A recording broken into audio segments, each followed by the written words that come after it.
I think we're live on Facebook now. Greetings. Greetings, greetings, greetings. Hello, hello, hello.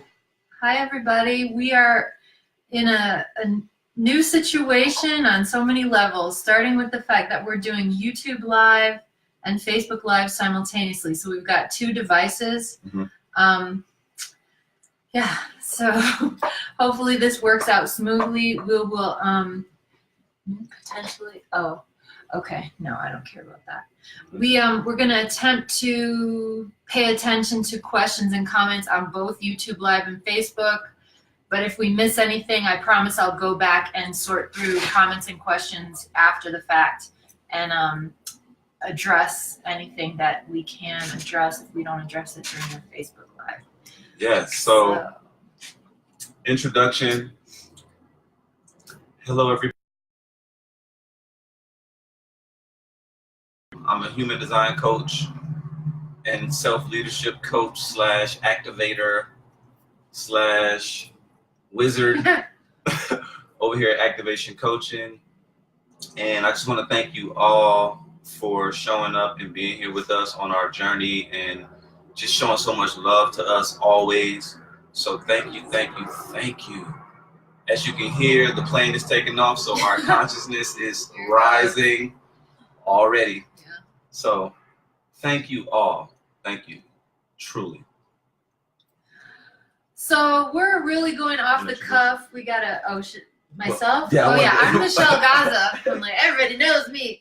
I'm Michelle Gaza, Kayvon's partner.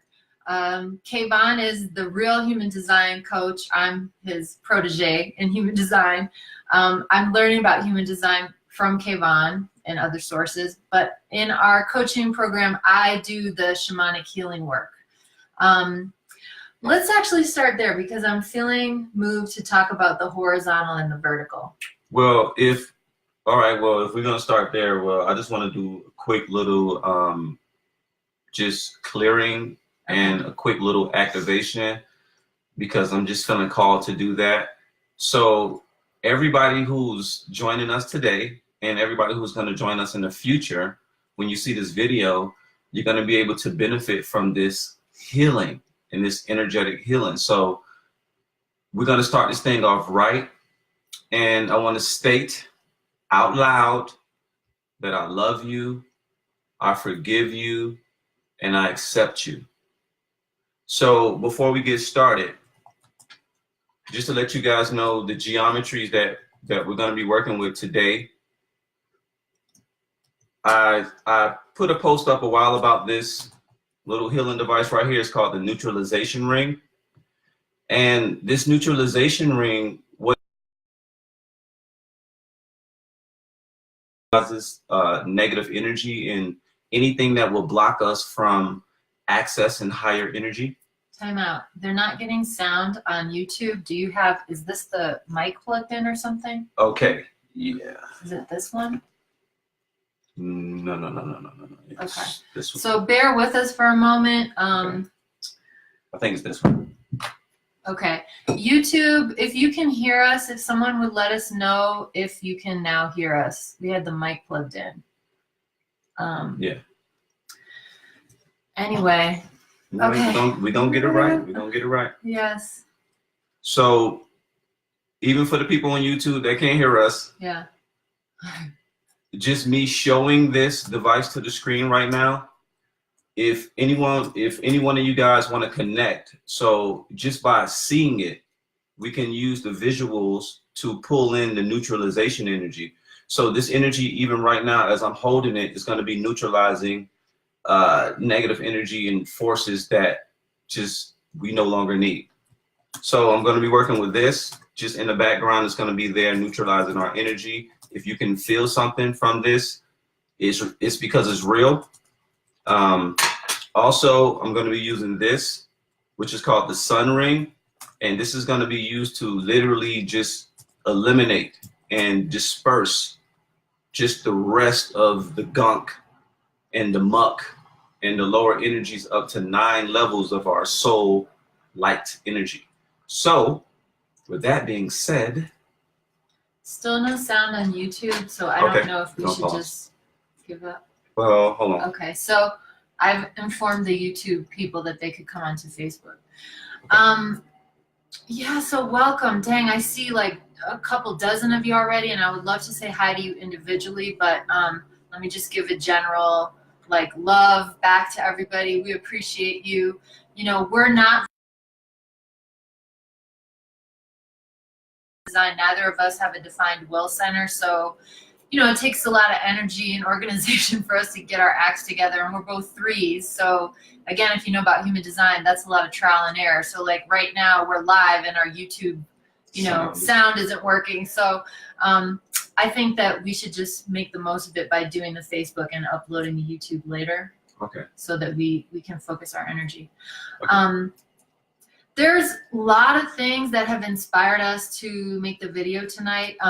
We will later on be discussing our online Self-Leadership Academy. The next semester is starting June 1st, so we'll be discussing that later. But there's just been a lot of things going on lately that I really wanted to make a video about, because I find that, you know, the written word is very powerful, but a lot of nuance can get lost when we're discussing things in writing. Also, sometimes it can be a pain in the butt to type that much. So some of these things where these nuances and details are important, we like to do videos about it to talk about it. And also it's good for us because, you know, we just kind of get feedback to see if what we're sharing is useful to people, because we definitely want to, you know, give value to everything that we're offering. Can we start off now in the? Yeah, I just wanted to. We just had to end the YouTube one, so we don't. Yeah. All right, so we let them know. Yeah, we can just leave that. Yeah, I told them to go on to Facebook. Okay. Sorry, everybody. This is right. kind of breaking our focus, but we've abandoned ship. YouTube. Sorry. Yeah, we're gonna keep it moving. We're gonna keep it moving. Okay, so cool. So one of the things first I want to just clear the energy. Okay. And you know, make sure that we don't have any more interference. So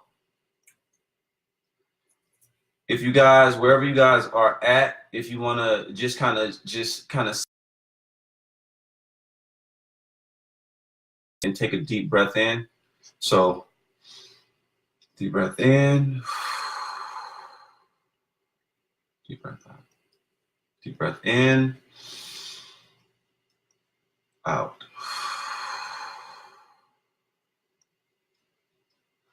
I want to thank the gods and goddesses of the air. I want to thank the god and goddesses of the water.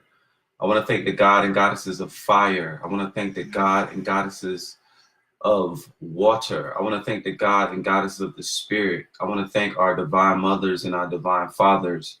I want to thank our ancestors. I want to thank the all that there is. I want to thank all of our helpers and guides and angelic benevolent energies, and even the negative ones that help us to get to the point of where we're at right now. So I just want to thank you all, and I want to bring this in just with 3 ohms, with some high geometry, with some high vibration. And if you want to ohm along where you're at, just feel free to do that. This is going to open up the energetic space for everybody that's going to be watching this today and in the future. And like I say, we got the sun ring and the neutralization ring and all this geometry helping us to clear the way so that we can get our true understanding.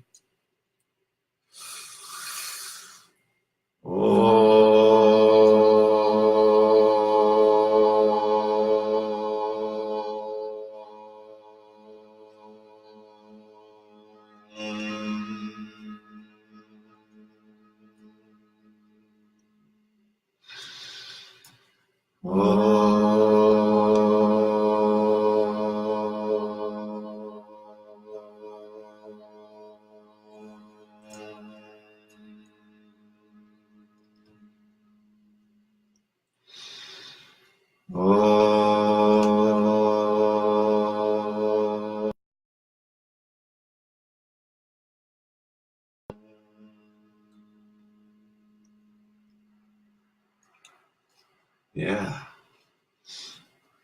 Whew. Yes. All right. I need some water. Speaking of the gods and goddesses of water. So, thank you. I want to say hello to everybody. There's a bunch of people joining. I don't want to leave people out, but I feel like I already done missed some of the names. So just thank you all. I see Rhonda, Shay, Ray, Michelle, Vanessa, Malayo, Jasenia, Bruce. Oh man, Tayemba, Roz. I don't want to mess up these names. So thank you for being here. Straight up. And all of my friends that I missed your names, I'm going to see you. So thank you. So we are here tonight to speak about, kind of whatever flows, because we both have undefined mind and crown. So mental set definition is not really how we roll. So if you can bear with the open nature of the discussion, I really want to speak about this question that seems to be popping up everywhere, at least on my timeline, about choice and choicelessness. Because this is something that's really triggering the pain body. And this pain body, this is everybody's responsibility. I don't care if you're a baby soul. I don't care if you're an old soul. I don't care what color you are. I don't care what religion you are. I don't care what your gender, sexual orientation. The pain body of the planet is everybody's problem. And all this division and all this bickering over who is suffering the most is really getting in the way of healing the suffering. All human suffering is the same. Yes. Character that's in the story that can be hard to really believe and understand. All human suffering is the same because it is all based on the same thing. Amnesia. It's all based on forgetting who we really are. Because we get in this game and we really, really start to identify with the character. So you're seeing me as Michelle Gaza, and that's the be all end all, and I'm seeing you as Kayvon, and we're getting in the story and we're taking it personally and all that. All of which is beneficial, by the way. Taking things personally, there's a good side to that because it engages you. It makes you really feel through the thing, right? Instead of being so distant that the impact can't hit you. But the problem with that sometimes is that it's kind of like the conversation happens on the first floor of a building from the perspective of the first floor, right? And that's kind of where the consensus reality operates, popular culture in the modern world. There are a lot of people who, because they've done an immense amount of inner work and faced a lot of painful and uncomfortable challenges, are giving and sharing a perspective from the 100th floor. Now, if you're on the first floor and you are in the belief system that that's all there is, that is the reality to you. And nobody is saying that the first floor reality isn't real. That's not what we're here to say. We're not here to say that there is never racism and there has never been racism and the land is post-racial. We're not here to say that classism is over. We're not here to say that we're perfectly all in the 5D new earth and everything's great. We're not here to say that. We know that everything's not great because we sit in our clients in the darkness with our clients. We know that everything's not great because we were in so much pain that it caused us to search for something to relieve that pain and suffering. And that's what we share in our coaching business, is how to deal with this immense suffering. People in the modern world have been disconnected from the tribal intelligence and intergenerational spiritual traditions that helped us to, on a regular basis, clear out the pain body. And that isn't being done properly anymore. And that's not to say it's not being done, because probably a great percentage of the people listening to this are other so-called light workers who are doing this work. But that term light worker, it can be misleading because it can make you think light workers are like Pollyanna, just thinking everything is love and light. The light worker brings the light to the darkness. Yes. The light worker is not afraid of the darkness. The light worker is full spectrum. The light worker balances out the duality of light and dark. Yes. We don't polarize to light, we don't polarize to dark, because we don't have anything against dark or light. And this is the tricky thing that's going on. Evil is not a bad thing. Evil is just what evil is. It's not good or bad. It's a mechanical function. And it's a mechanical function caused by lack of self-leadership, both in the evildoer and the evil recipient. We are severely lacking in self-leadership. To say that in another way, if that doesn't make sense to you, we are severely neglecting the directing guidance of our soul self in favor of a colonized personality that is desperately afraid of everything. When you can tap into this timeless greater self, a lot of these skirmishes, which can appear hopeless and desperate, like racism, like slavery, like classism, like the money system, like corrupt governments, all of those things, I almost want to say magically, but it's not magical because it's mechanical. They can disappear like that. And I am speaking as someone who has worked with clients who have been through the most severe trauma you can imagine, that I would not repeat here because I'm repeating their deeds. But we know about the nastiest of the nastiest stuff that is happening. We are not naive about that. But because we know about that, we are urging everyone to consider this thing we keep talking about, self-leadership, so that we can get over this intergenerational suffering that's just going around in a circle. It actually doesn't have to be that way because we do have a choice. Why are we not making the choice? Because the shadow of this whole story is there's a payoff to staying in victimhood. There's a payoff to staying small. And if you start to see what that payoff is for you, then you can release yourself from that trap. But until you're aware of it, you're back in that limited first floor view. And the people who are talking from the 100th floor sound crazy to you. What they're saying, it sounds stupid, it sounds naive, it sounds impossible. You're down here getting your butt beat. Yeah, it sounds rude, it sounds disrespectful. So, gotta say his name. Kanye comes along. The man is not perfect. The man has been rude and out of order. He's a projector who I don't believe he knows about the projector protocol. He doesn't sometimes wait for the correct invitation. Any little invitation that comes along, he takes it as an opportunity to speak these intense truths that can be very triggering. However, he has a defined ego, so he can kind of take it. And he's a 3 unconsciously. So the 3's got to express. We have to express. And we're trial and error. And because it's unconscious, so what we mean by the unconscious 3 is an example. If you have a human design and it's a 1 and a 3, the 3 is unconscious. So the fact that it's unconscious, it literally means the expression from somebody with an unconscious 3, it is an unconscious expression. This is an expression that was waiting to come out, and it's not going to be filtered with any type of rules and regulations on what we feel it should say or what it should do. This is why it seems as if his energy is always bursting out. People like Donald Trump with the 3, who is also a 1-3.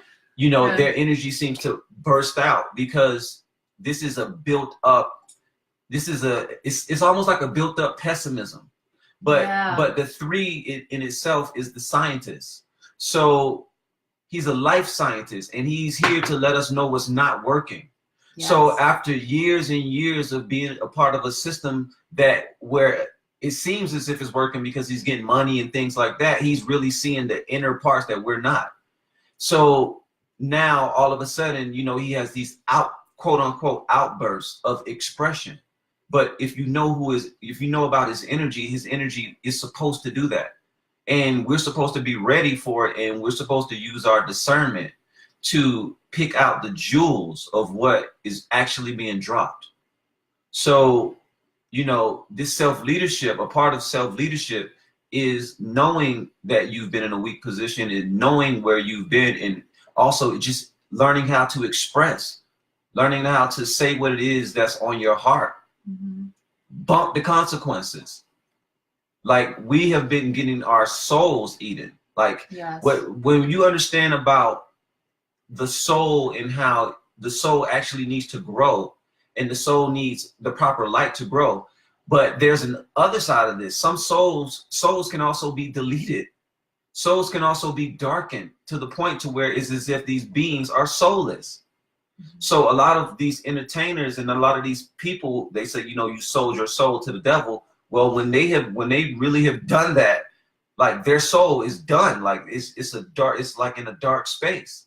So the fact that this guy have been through, you know, these people have been through all of this and they still found the strength to express these things that can possibly get them killed, you know what I mean? You know, it's important for us to kind of pull back and see things from a more equalized position, see things from the left, see things from the right, so that we can be able to make a proper decision, so that we can actually be able to hear what is actually being expressed by someone who came here to express unconsciously, meaning expression from the higher self through the physical. This is something he did not contemplate on. This is something that has to be said. And he's not emotionally defined, so he's designed to be spontaneous. Yes. Trump is emotionally defined, so he will be talking when he's at the height of his emotional wave, saying one thing, then he's going to drop to the low part of his emotional wave, say the exact opposite, still swearing that's true. Both of these characters are 1-3s. You got to know that the 3 is bonds made and broken. So the 3 can be like, yeah, it's all good, and then you turn around and they've like left the scene. It's a very volatile energy. But it's interesting that they're both 1-3s and they have this kind of, maybe we should say unlikely, maybe not unlikely friendship that's going on. Mm-hmm. Now, one thing I want to say also before we go forward, because nobody has to agree with anything we're saying, but something my mentor said to me, Aixa, that really, really was an invitation for me to grow up all the way as a healer. She said, you know, you don't have to agree with any of it, but you do have to love it. Yes. I don't agree with Trump. I personally don't agree with government at all. That's what I feel. We have the capacity for our souls to guide us to such a degree that we do not require outside authority to tell us how to live our lives, to force us to pay taxes, etc. Do we need organized groups of people to get things done? Do we need organized groups of generators to build roads and houses? Of course. Organization is important. In fact, my lunar calendar is I organize in order to influence. I love organizations. I love what can be done when people come together. But the idea that there's an external authority, even if we vote for them, that can ultimately decide if I live or die, I have a problem with that. I have a real problem with that. Now, I know there's extreme cases where we do have people who are just deeply demonically led and they're psychopathic, and you know, there's a question of what to do with that, and that could be another discussion. But the vast majority of people are not horrible, evil people who are too far gone to be self-led, you know? And there's been a terrible campaign against humans that we've been told that we're horrible and selfish. We're always shown images of negativity, of disrespect, of distrust, of despair, and savageness. Yeah, just depravity. Mm-hmm. And that's not who we really are. And we're speaking about this from not only our own internal experience, but having worked with many, many clients now, showing them these tools to get grounded in the self-leadership so that your compassion and courage and creativity and clarity, that is who you are at your core, can be what's holding the steering wheel instead of a frightened inner child, like an inner 4-year-old who's trying to act like an adult and run your life, which unfortunately is how a lot of humans are operating now. So we're here to speak about some of the nuances of how to remedy that situation. Yes, yes, yes. Well said. Thank you. So what we do in our school is we start in the first month working with those inner children.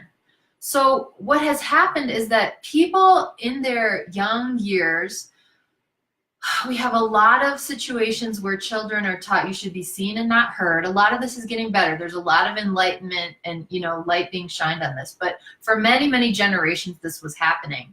And if those inner children that were never allowed to express their feelings without being judged or hushed or told to get over it or given some mental explanation as to why they shouldn't feel that way, if those inner children who were abused, sexually abused, physically abused, neglected, etc., if they are never given the chance to come up to the light of day and express their pain and sadness in a loving, compassionate environment where they can feel the connection of love there present, then what happens is our system forms like a cyst around that pain or confusion or despair. And even if we're not consciously contacting it, it's part of our being.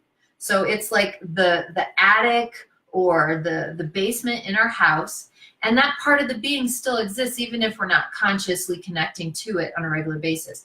And that part of the being is beaming out signals and creating our reality from that consciousness. So you could have a part of you that's still in 1984 getting their butt beat by an abusive relative or being sexually abused, and they are literally creating from that consciousness, and their view of the world is only that. They don't have any knowledge that there's anything besides that trauma in the reality. It sounds kind of wild, but this is what we see again and again and again, that people are creating from these little cysts of pain that haven't been processed and cleared and healed, and they're attracting situations to repeat that trauma because this part of them is trying to get it cleared out. So when someone like Kanye comes along and is saying, this is a choice, people are sensing, well, it can't be a choice, and I feel hopeless because I can't control this and I'm not making this choice. But that little abused 4-year-old is making a choice, albeit a choice from, again, a limited perspective. So you're making a choice from a desperate, frightened, despairing place, but it is a choice. And the power of awakening to that is, whoa, if I can open up to the fact that it is a choice, then I also can make a different choice. Yes. But until that child is healed, it's going to keep making those same choices because it's desperate to find a situation where it can really like blow open and complete itself. Go ahead, babe. Yes, and this is the reason why a lot of the religions and the church and just these groups, certain groups, they want you to follow them, and they give you this, you know, like they don't want choice. Like the energies that be or that were do not want you to understand and want you to uncover the fact that you can make a choice. At any given time in your life, you can make a choice. The issue here is some choices are negative. Some choices feel bad on both ends, right? But one choice will lead you into getting your soul sucked, and one choice will lead you into a possible transition to release. And sometimes that releasing choice is not what you thought that it would be. No. And this is what keeps people in the game, because you don't want to be released, because you don't know that there's life that exists on the other side. You Beyond think you're here. Floor. You think you're on the first floor. You don't know about the second, the third, the fourth, or the 100th. Mm-hmm. So like Michelle said, we're here to help you to open that door and to show you the staircase and to help guide you up that staircase, or if you need to go down for a little bit to check out that basement. Yes. It's okay, because we're full spectrum. I like to say a lot of, I always say love and light. I always push love and light, but you got to know, when I say love and light, when I say the light part, that is full spectrum. That is black, silver, brown, red, orange. This is purple, blue. This is light. This is all light. So when you embrace all light, you start to embrace all things and all concepts, and you have these openings and these doors that allow you to kind of to experience these new ways. And choice is one of them. Choice is huge right now, because you can choose to focus on ascending into a higher frequency, or you can choose to be in a battle or a war zone, or you can choose to be a part of it, or you can choose to live a reality that already has passed, but you feel like you haven't really lived it right. So you can choose to kind of set up a way to kind of experience that in a more positive way. Everything is choice. We're spirit. Spirit is multidimensional. Spirit can be anywhere. You can be in multiple places at once. So a part of what we teach and a part of what we're bringing to the table is this type of experience, is a life where you're allowed to now choose the way you would like to experience this game. So, you know, choice is deep. Choice is a big thing. And it's like the crossroads, a legba. There's a reason there's some guy who is just dedicated to the crossroads. Yes. There's a reason that is his full-time job.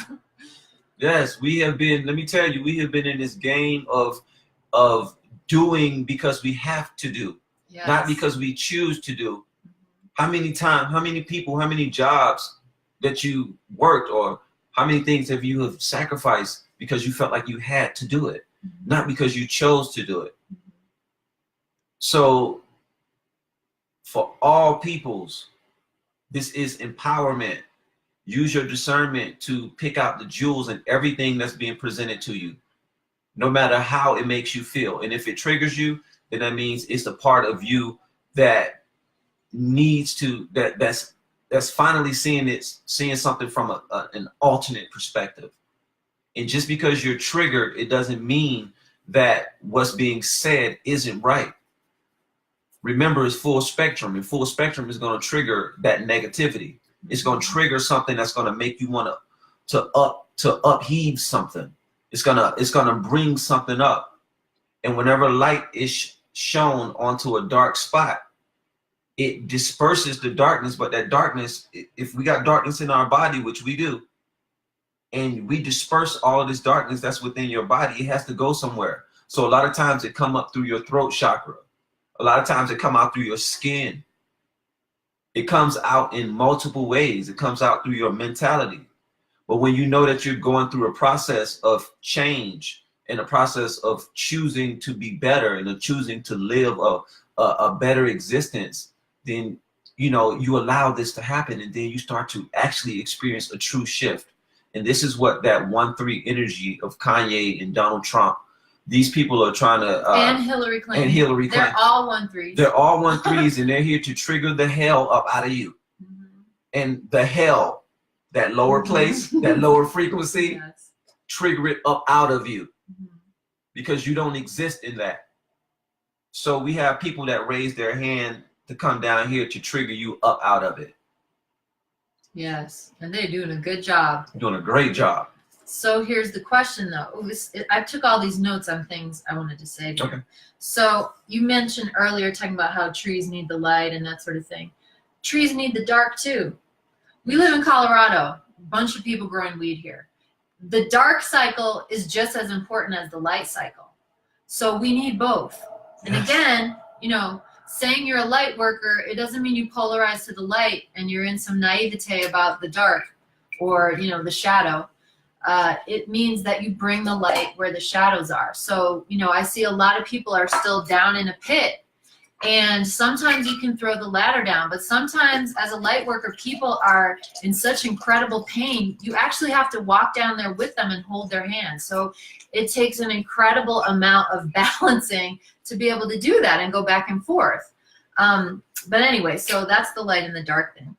But what is a trigger? What is a trigger actually mechanically? A trigger, being triggered, means it's a part of you in pain crying out for help. What usually happens, though, particularly people who aren't familiar with this type of inner work or shadow work, I saw someone's, I won't mention names because I'm not saying this to judge or shame anybody, because I have been asleep in this lifetime. There's still levels on which I'm asleep, so there's no judgment involved here. But one of my Facebook friends had mentioned about shadow work that she did that solved a deep problem she was facing. And there was a comment on it, what is shadow work? And it kind of blew my mind because, of course, I specialize in that. So I'm like, wow, there's still people in this world, which means somehow a part of me that doesn't know what shadow work is. How can this be? So triggering is the mechanical process of a part of you crying out for help. And then if you don't know how to work with that pain, Another part of you comes up. I wish I had some of the masks in here so I could like use different masks. So there's a part of you crying out for pain, and then another part comes up in front of it because your system doesn't know how to process the pain. So another part comes up, a mask, a sub-personality that's not really authentic, but feels it has no choice but to protect you from those feelings. So it tends to lash out. These protectors tend to try to flip stuff around and throw it back at the messenger. They tend to make everybody else wrong. They tend to fall back into this groupthink, which is a term which has been coming up a lot.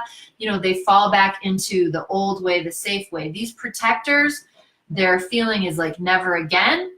And then when the high emotion does come up, even though they've tried to make it never happen again, they like go nuts to do anything they can to numb you out. So a lot of the fighting is actually to keep us numb and unaware of the deeper pain that we're not ready to face. Yes. And if you're not ready to face, it's not your fault, because you know what? Nobody taught you how to face it. We don't sit around with grandma, great-grandma, auntie, great-granddaddy, cousins, the fourth, fifth cousin, and neighbors, and sit around and take plant medicine or cry things out, or I mean, look at what happened. I really don't want to go back in time to 9/11, but it's such a prime example. Like the next day, they're like, get out and shop. What kind of pain body relieving ritual is that? Mm-hmm. So we're very ignorant about it. So if you don't know how to process it, you can't even say there's anything bad about that. That's a natural mechanical result of you coming into a colonized world where generation upon generation has compacted trauma that hasn't been released. So what is triggering? It's an inner child or an inner part of you from somewhere in your past. That past could be last week, but somewhere in your past that's feeling unresolved pain. You don't know how to deal with it. So if you don't know how to deal with it, another sub-personality will come up to try to deflect the situation. Mm-hmm. So how do you resolve that? What do you do? Because what's happening is most people are just caught up in that, and it's one trigger after another, and sometimes then they have to escalate, so they have to fight more, they got to drink more, they have to have, and it's, look, we're in an open relationship, so we have no judgment about how many sexual partners you want to have, but there can also be an extreme where you're using sex to avoid something else that you need to feel. Yeah. Like to avoid how you feel. And these are the socially acceptable forms of these protector parts that don't want you to feel that little cyst of pain. Mm-hmm. So how can you approach it with courage, right? So this is what we teach in our school. How can you reconnect with the timeless part of you that despite extreme chaos and trauma is still love itself? This part of you is still compassionate self. This part of you is still connected and is aware that you're connected to everything. And if you're aware of that, then how can you be courageous? The courage comes naturally when you reconnect to this part of your being. And you don't have to go to the gym and work out to be self-led. You don't have to do lots of difficult exercises. You don't have to chant lots of mantras. This is just about aligning with who you actually already are. Yes. Yes. You were born, before you were born, after you leave this game and this story, after I stop becoming Michelle Gaza, if I'm done with that game, done with this character, that part of me, that aspect of me is still here. Yes, yes. And working out will come natural. And working out in the way that's correct for your body. Yeah, in the way that's correct for your body will come natural. All of these things will come natural once you align yourself to yourself. What we teach is definitely, I'm a huge fan. I always love to use this metaphor of the puzzle, mm-hmm. and how each and every one of us, we represent like a specific color within this puzzle. And without you being that color, your specific color, we won't have a completed picture. Mm-hmm. So the only way you can possibly enter into that frame of mind is when you step into self-leadership and when you start to do things your way. And understand that it's okay and that it's safe to do things your way and that you'll be supported. And this is what this whole new earth thing is all about. New earth is just a new frequency of being. It's not like you're going to get picked up in the spaceship and then transported to this other location. Now, some people minds, some people mentalities though, some people, I want to, I'm super open. Yeah. But what it's mainly about, what I'm noticing is just, as you change your frequency, and when you understand that lower frequency, higher frequency. It's still within the game of frequency. It's not better or worse. We experience the low frequencies to get triggered, to experience the opposite of heaven, to experience contrast. So we experience these higher, lighter frequencies to experience being in that source field of energy, being in that complete creation and having this supreme overview. But when you are done with having that overview, you know, a lot of times you might want to, you might want to live it. So in order to live it, sometimes you have to come down in frequency, you know, and this is the hard part about what's really going on, because we're in a transition right now. The planet is in transition. The first thing you got to know in order to step into self-leadership is to understand that everything is alive. Everything you see, everything you touch and you hear is alive. Now, does it have a soul? That's another question. But it has a spirit. Everything is energy, matter, and consciousness. When you get that key, then you start to respect everything. When you start to respect everything, then you start to move into respecting yourself, higher self.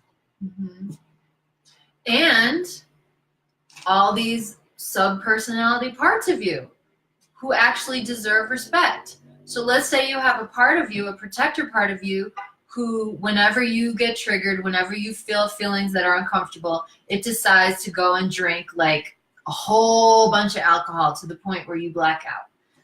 We actually respect that part of you. Yes. You know why? Because from the perspective of that part of you, it's doing that to keep you from a pain that, according to your system, will destroy you. It might be an inner 13-year-old. I don't know. Some people these days, they start using alcohol at like age 8, you know, so who knows? But it's a part of you that's attempting to solve a problem inside a no-win situation. And if there's no awareness of self and no self-leadership, it's always a no-win situation. Yes. There's no wins without the higher self. There just isn't. Yeah. Because you're stuck in just a game of polarization and fights that can never be resolved. Because those fights just get bigger and bigger and bigger the more this cyst of pain is neglected and is not transmuted. Yes. So that's one way of looking at why people have a vested interest in remaining, let's say, in like the victimhood thing. People have actually been victims. They have actually been extremely traumatized. So if you're extremely traumatized, your system is going to develop a distortion. And part of that distortion is a part of you that's going to be like, never again, how can we avoid this? And that's going to create certain distorted behaviors. And then inevitably, you're going to attract more of this traumatic type of stuff and negative scenarios. So then other parts are going to develop to squelch the pain that inevitably arises when you're constantly getting triggered. So what can we do, right? And in this painful, chaotic situation, why would anybody want to stay in that? So why would there be a resistance to the idea even that there's actually a choice? What's the shadow that's going on here that's making us want to stay in the victim, villain, savior paradigm, which incidentally is the only paradigm that's keeping government in place? Yes. And it's so deep that you say this, because the first thing it's just the church. When you was taught to fear God, and you was taught hierarchy. And when you get taught hierarchy, you have people above you. You have people that you think that's supposed to be here to support you. So you have a whole system of growing up feeling as if you're supposed to be supported, and your support is based on if you're doing the right thing or not. And the whole way that we were brought up was to be supported from something outside of us. Yeah. So the whole way we were brought up was to be these soulless beings with no ability to create a choice, or to even think that we have a choice. So saying that we have a choice for a lot of people is like blasphemy. Well, and a lot of us got in trouble for exercising the right to make a choice. Yes. I mean, if you don't agree with what's happening in a lot of the typical schools in America, and you voice that, and you're expressing your feeling that you want to make a choice to not be in this situation, you're going to get in trouble. And you get shunned in society. It goes on your permanent record. We love the permanent record, right? So, so there's lots of reasons why, people are afraid to step into the power of the self-leadership. Another one of the shadows, however, is that people do have, so we spoke about actual sub-personalities that are like your own inner children and legitimately parts of you. But another thing that's going on in far too many instances is entity attachments. Yes. It doesn't all look like the movie The Exorcist. That's a very extreme example, which those do occur. The vast majority of entity attachments are so subtle you don't know they're there. And just to be clear with you all, I even had an entity remove. I feel like I had a couple entities removed, but I had an entity removed from me that was actually helping me with clairvoyance. Yeah. An entity that was helping me do something that's quote unquote good, beneficial, being able to see things I didn't know. And I was told that I've been working, that I've had this entity with me like damn near all of my life. So we are so, like, when I say just, we don't know what's going on, and we have like entity attachments. And I always thought that it meant, if you have an entity attachment, like you say, it had to be some exorcist type thing and you talking all crazy. No, you can have all types of energies just connected to your field, because we exist within a vessel. But because we have not been properly taught we haven't been taught the proper knowledge. And I give this knowledge of us existing literally as a cell. And this is something to give yourself sovereignty. And this helped me a lot with giving myself sovereignty. And I feel like it helped me to uncover these entities that's been attached. And now they're done. So when I realized that I existed, I look at myself like a cell in the body. And I have a cellular membrane like a wall.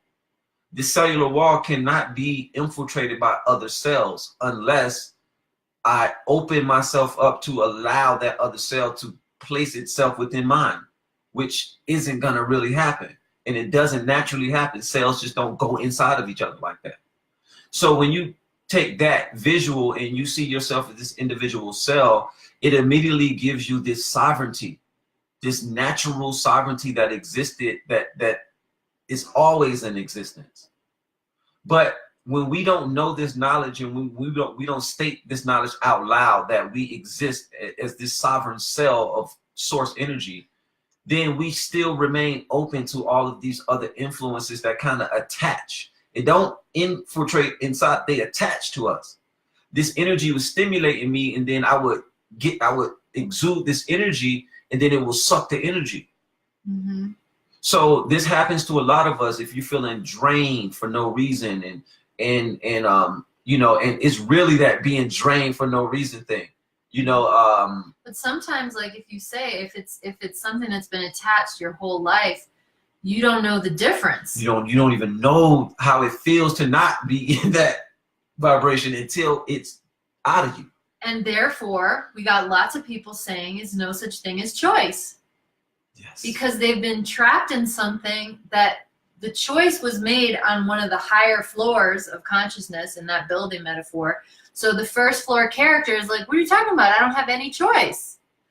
So this is a real issue, and it's not something that's easily solved or really like that we can fight out necessarily on Facebook if there are people who are super triggered by it. Now, there's lots of, so-called light workers out here I see speaking about it who totally see the game and know what's going on.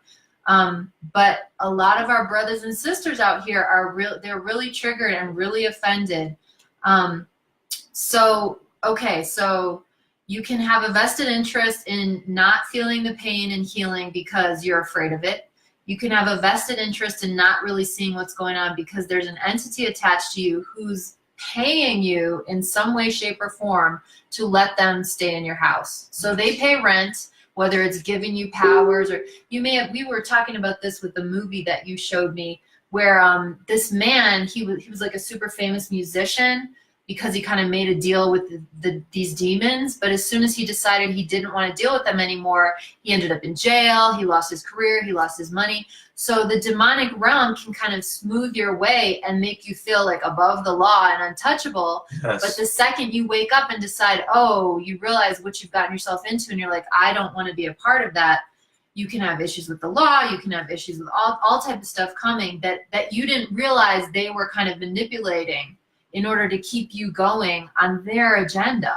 Yes. So there is choice, have no doubt about that, but it's not so simple, because the waking life personality, again, this is even me, like my waking life personality, I know a lot about all this stuff, maybe compared to the average modern day person, but I still have parts of me that are here.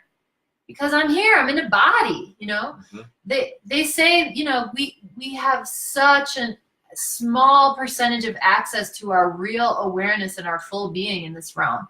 And it's really good to keep in mind that every single one of us has a blind spot, you know.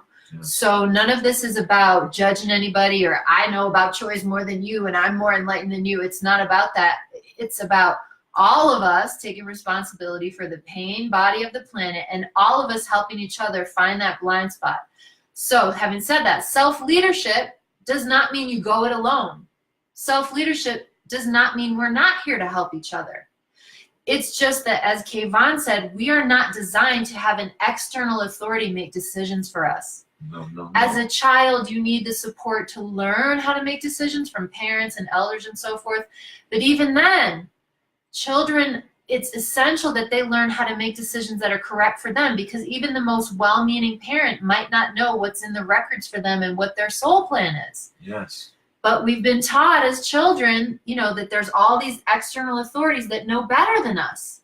So there are people going and using these pharmaceutical drugs from industries that are lying to us consistently on a regular basis, and manipulating the collective consciousness so that we think that we need drugs to heal schizophrenia, we need drugs for depression, we need drugs for cancer. We know of people who have cured cancer with soursop tea. Yeah. That's it. And it's people out there that I feel like we don't know that just cured it just off the mentality alone. Yeah, there's super high level wizards who can do that. So our power is immense and wide, but we've been so distorted and colonized and traumatized into being like these small versions of ourselves, and it's been happening for so many generations. We're really identified with that. So we want to extend compassion to people who feel very confused and triggered by this issue, but we see you, and we're throwing down a ladder. And if necessary, I don't know about you. You sometimes are like, I've drawn a lot of light workers like, I'm done. Forget it. Well, but I'm willing to, I'll there. walk down the ladder and hold your hand until you feel the light of what I'm saying. Because once you experience your own self-leadership, you recognize the self is in everybody. Yes. So this means the victim, villain, savior paradigm, it dissolves. Because that victim has a higher self. That villain has a higher self. That savior has a higher self. And that savior really has to get out of the way so these other people's higher self can step in so they can resolve this duality, right?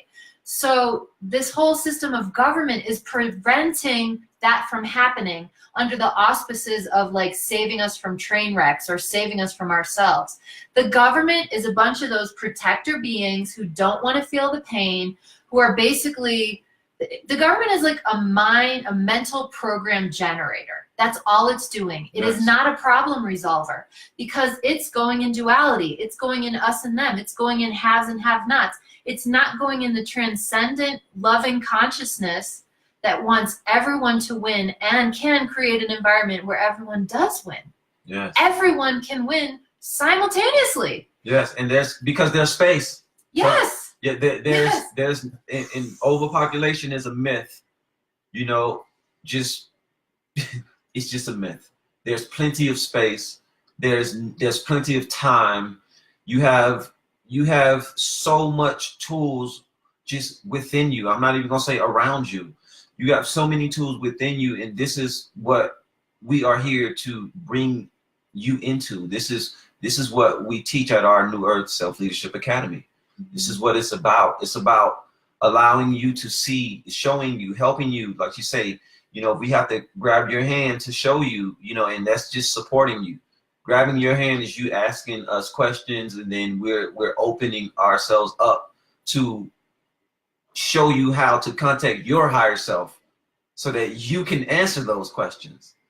We're all about solutions, and we know now within our society, we know the problems that, and this is stuff that I just like she said, we got to draw the line. Like, we know the problems. We know not to abuse our children. We know not to abuse ourselves. We should know at least now not to talk down about ourselves quietly inside of our heads. That is the worst damage that you can possibly do to yourself. That's 30,000 times worse than somebody else saying something to you. Is when you are saying these negative things to yourself, or making statements like life is super hard, or I want to exit. Just to let you know, you won't exit this game until you love this game. And when you understand that you are the game, it'll make it that much easier to love it.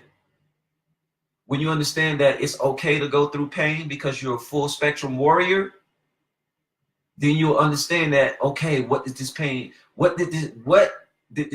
bring me? What type of information, what vibration did this pain bring me to?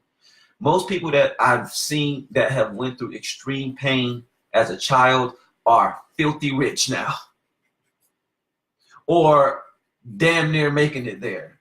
They have been working so hard to never ever feel that pain again, to never ever be in that vibration again, to where they work mental powers, magic, physical powers to bring themselves up into a higher vibration. This is the reason why it's important to not dismiss all of these people that have made it financially, because it's not that the money made them enlightened. It's that drive you're supposed to be looking at. And I'm talking about the rags to riches individuals, not just the people that's just born into just straight everything. But the people that are born straight into everything, what was their karma? Were they extremely poor, but had a super rich spirit in the past life, and now they are filthy rich now? Well, and the shadow side to that whole story too is that people who are in the moneyed, privileged classes, we were just talking about this the other day, a lot of those situations, they have a lot of money, but they don't have each other. Yes. There's a lot of people out there that have each other, but don't have money. Yes. And we need to balance this out. So love everybody, forgive everybody on both sides of the game, both in the hood and in Beverly Hills. You know what I mean? And we've taken this message from the hood to the castle. We have literally been all over the place.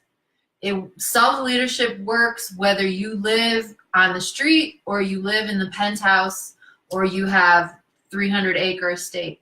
Yeah. It's all the same, despite appearances of what's going on here. And can I speak to something you said earlier? So we're speaking about this metaphor of holding your hand in the darkness. It's really essential to understand that this self that we speak of it's a resonance. It's a vibrational thing, right? So when we speak about sitting in the darkness with someone who's in pain, our job as healers is to be in that resonance of compassion and to be in the resonance of courage, even when that other person is not capable of being there right now. So if I'm working with a client who's been immensely, terribly traumatized to the point where they have a lot of these pain cysts who are so, in that limited, narrow experience, they really, really believe that is all there is, only suffering, treachery, and pain. It's my role to sit in that compassion and in that courage so they can feel it, to remember that that's who they are. So they can feel it and activate it in themselves. And it's always getting activated. That doesn't mean self-leadership happens initially, because here's another nuance it's so important to understand so that we can have compassion and not be judgmental and cruel to the trolls who are lashing out. and they trigger me because I used to be a troll. So I know their game. Fortunately, I was a troll when there was no social media, so there's not like an electronic like record of all the trollish behavior I engaged in. But I was in the jealousy and the hateration and all that nonsense because I was in so much pain. So when you see somebody who's getting free and you're in immense pain, it can trigger like hatred, jealousy, disgust, anger, freakouts. It can trigger that. So just remembering when people are in that they feel stuck and this reality is really for them in that moment, their reality. Because again, they're operating from these painful cysts of consciousness that are stuck in the past.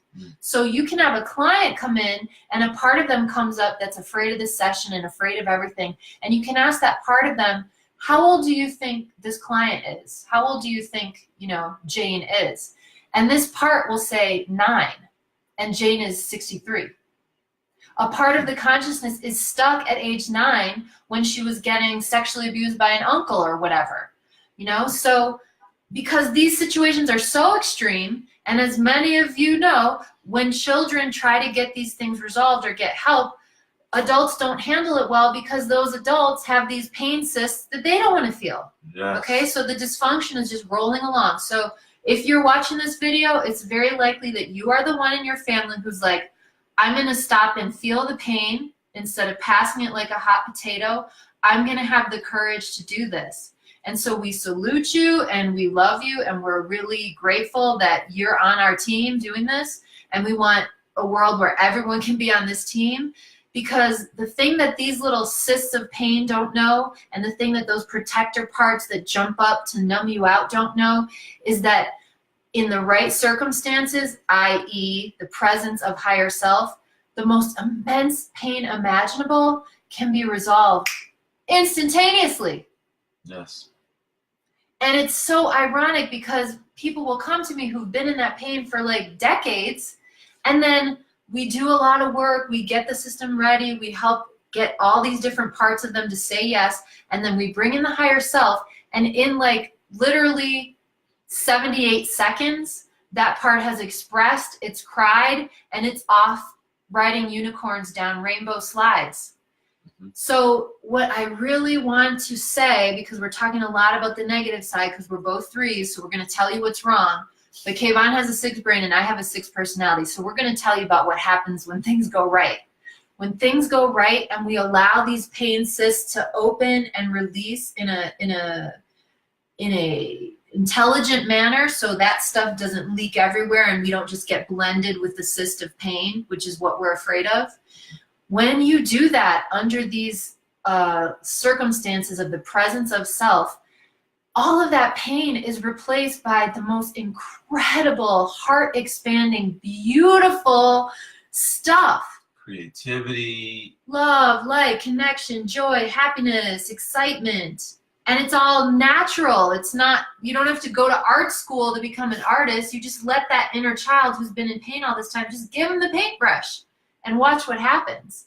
So it's important to understand these mechanics that, ironically, the people in the most pain, who've suffered the most trauma, are the most likely to not like it when you talk about the higher self, because it's triggering this distrust, despair. It's triggering their memory of the fact that everybody who's ever loved them has betrayed them. So now here you come like, oh, I love you. Really? Because my experience is that people who try to come with that nonsense or say they love me are the ones who abuse me the most. So you get in this crazy situation where you want to reach out and you want to be compassionate, but the compassion itself is triggering because it's so foreign. Mm-hmm. Mm-hmm.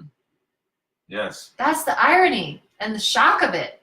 When you're sharing something compassionately, which to reach out and say, hey, you have a choice, beloved, that is compassionate. And then they want to start kicking you. It can be very confusing. But see it from their perspective. If they are identified with the 9-year-old that was, abandoned and thrown into the foster care system, and that's their perspective, that is really their reality right now. So to have compassion for that and just love them, even while you hold the space for something bigger and more expansive to release, that is really our role.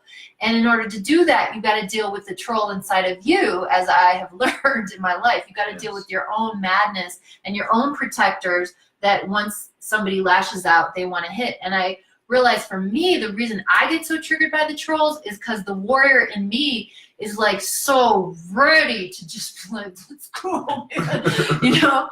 But that's, you know, that's not really, I know that that's not necessary, but that part is always like, just so you know, I'm ready. If it ever goes down, I'm ready. But that's not going to actually resolve it, right? What's going to resolve it is expanding the space with this self-heart love connection. Yes. Yes. Mm-hmm.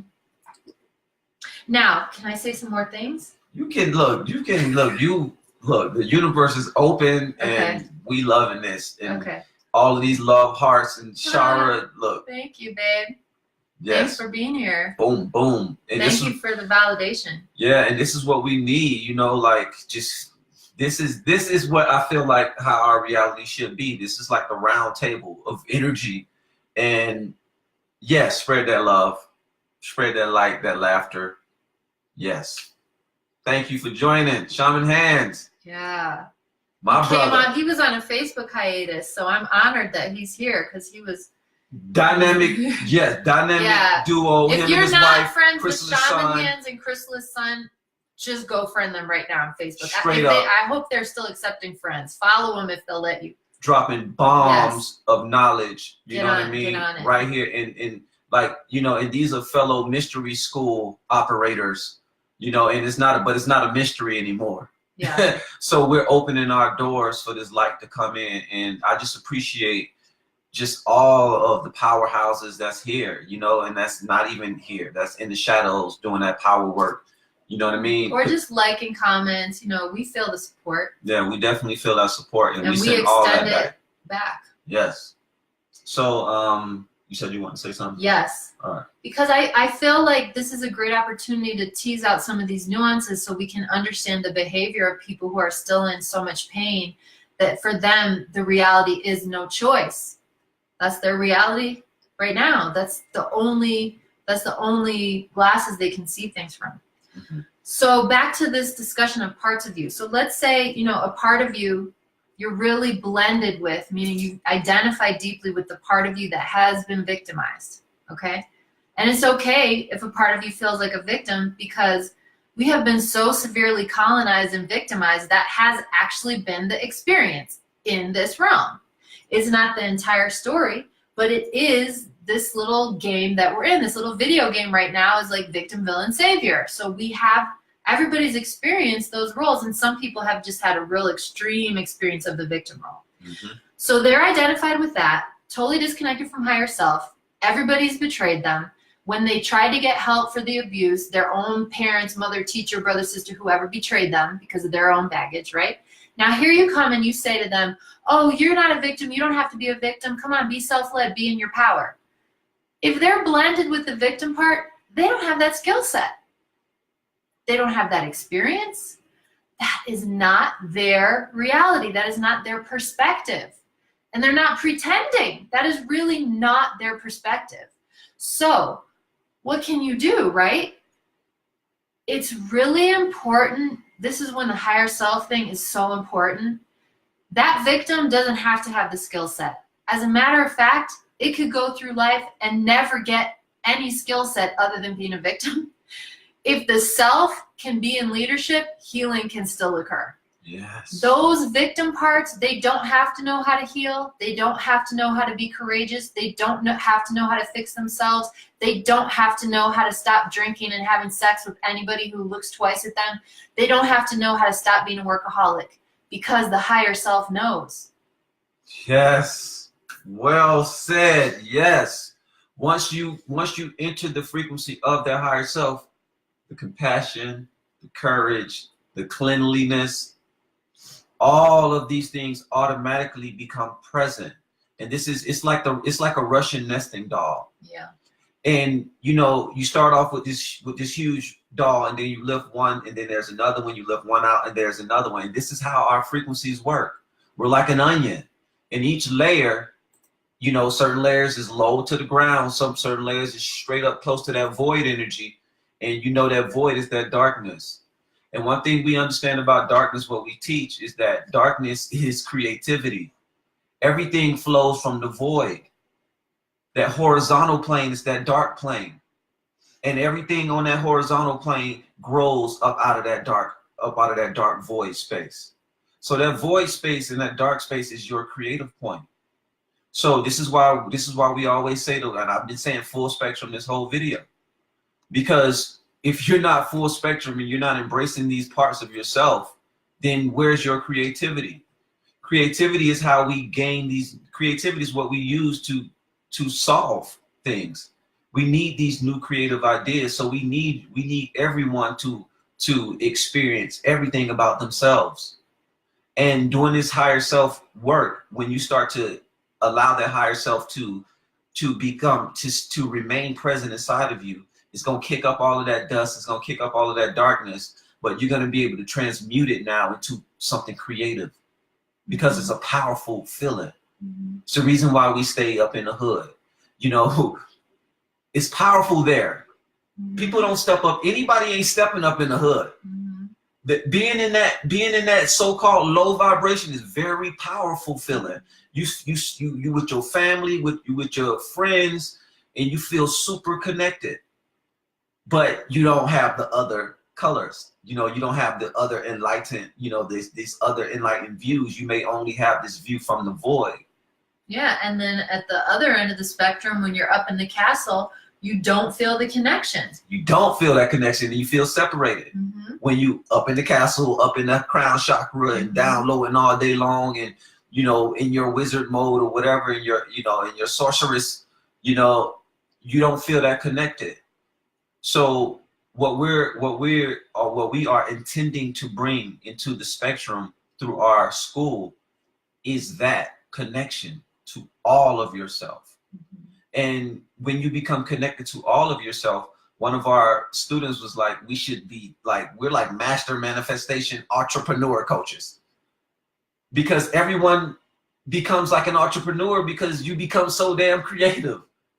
And your creative mind and your abilities, if you feel as if you can accomplish anything. So the first thing you do is like, hold up, let me see what I can do for myself. Mm-hmm. So a part of this growing process, you know, you're gonna experience that. But then you're gonna also experience some people, not all of us are entrepreneurs. So some of us want to work as a group. Some of us want to come together and build buildings and build communities. So the entrepreneur vibration is just only a certain amount of people, but that don't mean you won't be able to use creative energy to create a business for yourself. You will use that creative energy to create, like I say, states, communities, countries. So we're in a position of rearranging our entire solar system. Each and every person is a cell within the body, but each and every cell is a solar system within the universe. Mm-hmm. Each and every one of us is the entire solar system. And I mean all that astrology that we know. Yeah. All of those planets is you. It's a hologram. So that means if you take holographic film, so if I take a picture of an apple with holographic film and then I take it and I cut that negative in pieces, every piece has the whole apple. So I am a holographic piece of source. I am not the source. I am an expression of source, but as such, in a holographic universe, I am also source, and that's the paradox. And our egos can get very confused about that. Like, ooh, wait, am I God? Okay, I'm God. Every time I'm God, I'm a goddess, but then I'm not the God, but then what am I? So it can get a little confusing. So, you know, there's a lot of interesting nuances, and we could be on here for like the next 6 weeks talking about this because we love discussing it. But this is why we started the online school, so you can be in a safe place, troll-free zone. Yes. And it's not that the trolls aren't welcome, it's that the trolls are taught how to communicate respectfully and to ask for what they really want and need, which is love. Yes. And that there's no shame. This is the important part.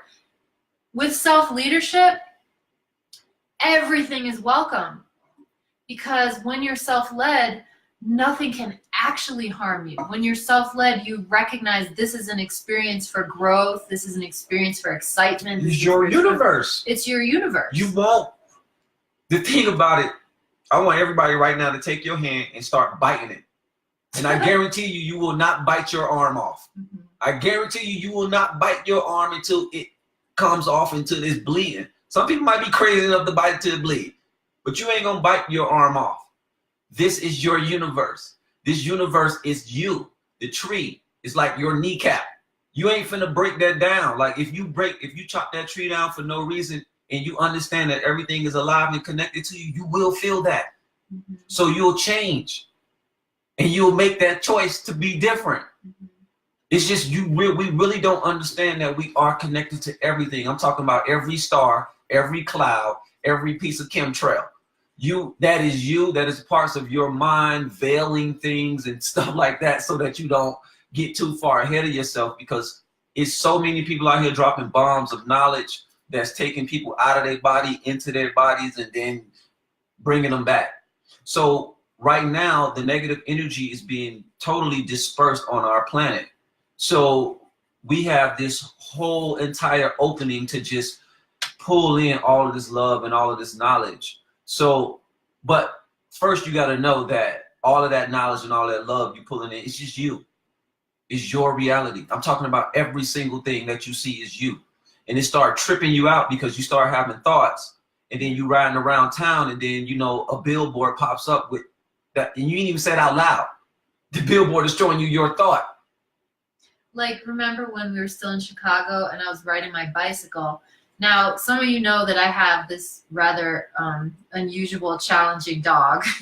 Before I got him, I actually had the thought of getting a cat, and I was like, yeah, I could take it on like a harness and take it to the park with me and walk it like a dog. And for some reason, I was out riding my bicycle over the summer, and I was thinking about that again. I was like, I wonder what it would have been like if I had gotten a cat instead. I turn around a bend. There is a man walking a cat, the same color of the type of cat that I wanted to get, walking a cat on a leash in my face. Come on. Come on. Come on. So this is what happens when you start to wake up to your own creativity, is that then you can't help but see the evidence, because the evidence is everywhere and it's never ending and it's nonstop, because it's just mechanical. And, yeah, sorry. And it's just, it's hard to believe that each and every person is existing in a reality all by themselves. But when you understand that some of these people are background people, some of these, I'm talking about like filling in, like some of these people are not really there, man. And I still have parts that I can't believe that. It's so hard. Like, I mean, look, YouTube, these videos, they got videos of people stepping up out of buildings with no doors, just appearing into the reality, cars fading off and disappearing, getting caught by people's dashboard cameras, just fading out of the reality, not thinking that you'll catch it. If you can believe that we're in a hologram. I can believe that. I'm with you. A hologram is like a computer. So can't you delete programs? Yeah, organic holograms. Yeah. So organic, but can't you delete programs, right? Yes. So you can delete programs. So what makes people so solid? What is stopping us from deleting? Yeah. Right? But we're real, quote unquote real, right? But we're soul sparked. We've contacted our higher self, and this is something that you gotta claim. Because until you claim that contact with your higher self, your soul might not be giving off a spark. And you may be one of those people blending into the background. And living in Chicago, you see a lot of that. It seems as if people just appear out of nowhere and just be jogging down the street. Just to like keep the reality like full of just exciting things. But then you notice when you quiet yourself down inside and you go into deep meditations, you start chanting, oming, whatever it is, and then you look around and it's crickets. What happened to all of those people? And it's a true story, Michelle, sitting in Arizona. Yeah, when we meditated. And we sit and we go to this park in Arizona and we meditate. And we start from the root chakra and we chant out loud all the way up into the crown chakra.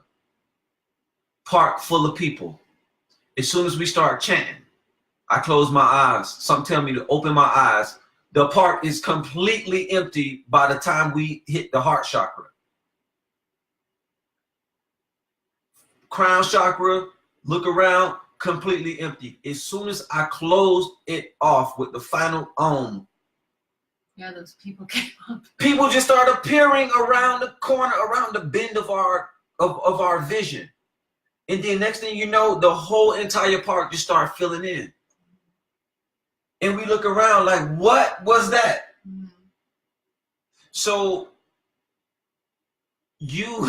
we are beyond magical. We are more than what we even know. Yes. See, Michelle and I, we're giving you this knowledge and our experience, and all of these other teachers and coaches, they give you their knowledge and their experience.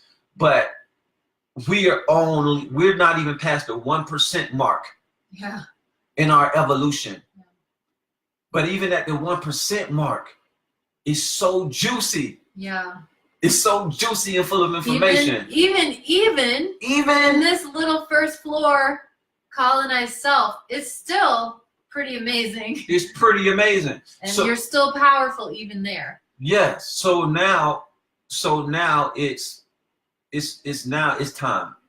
It's time for us to stop playing the games and start to notice the magic that's been happening around us.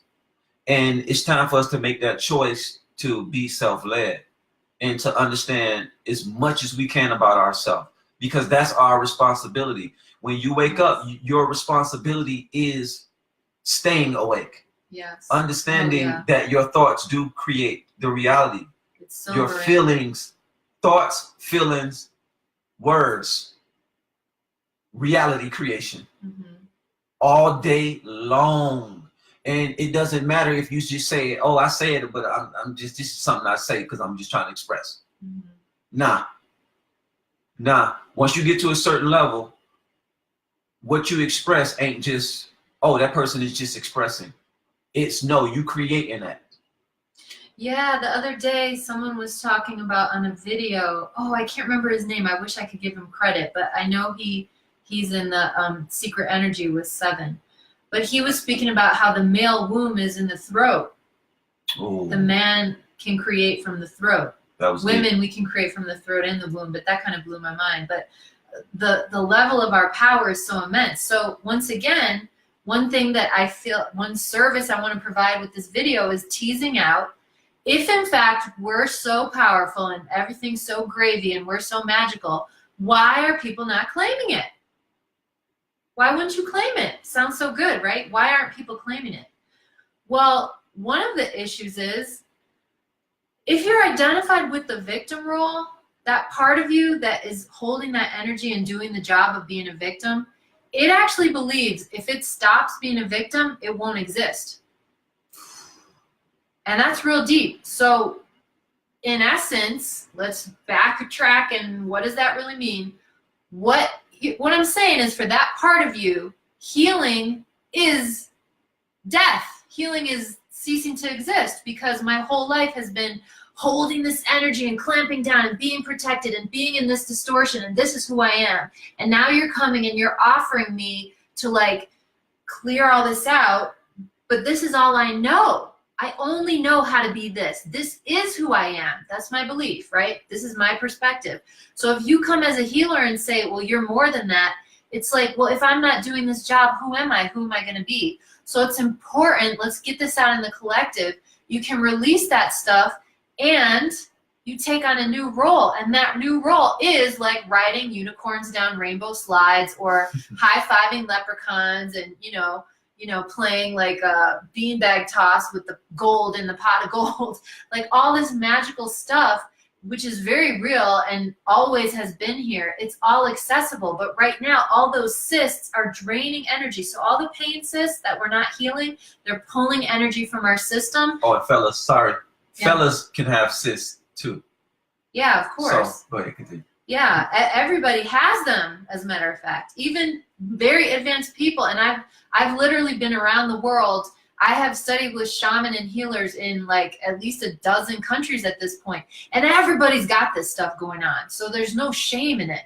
But just know that it behooves us to heal it, because if we don't, it's pulling energy, and that energy is getting caught up in being a villain, being a victim, being the savior, anything that's not self-led. It's siphoning off energy. So if you can intelligently and with compassion release that pain, release that story, not trying to negate it. And I love Abraham Hicks, I love all that stuff, but I'm always wondering, like, do they know about this work? Because I don't need to ignore my pain to get on a higher vibration. I go and I sit with the pain and let it release, and then the higher vibration happens automatically. Yes. I don't have to chant, and I don't have to do anything, because it's the baseline that I am. Yes. I am that I am. So when we can lovingly release this stuff, that allows all our power to really come on board, all our light, all our love, very naturally. You don't have to go to school for it. You don't have to. As a matter of fact, my position on the university system is it's a Holocaust on consciousness, because it's teaching you to be mentally led. It's not teaching you to listen to how you feel, listen to the body. The soul speaks through the body. Yes. Our guidance comes through the body, through feeling. So I know there were like 3 other things that I wanted to talk about, but now I see we've been going on for quite a while, and I know that the 90-minute mark, the brain starts to.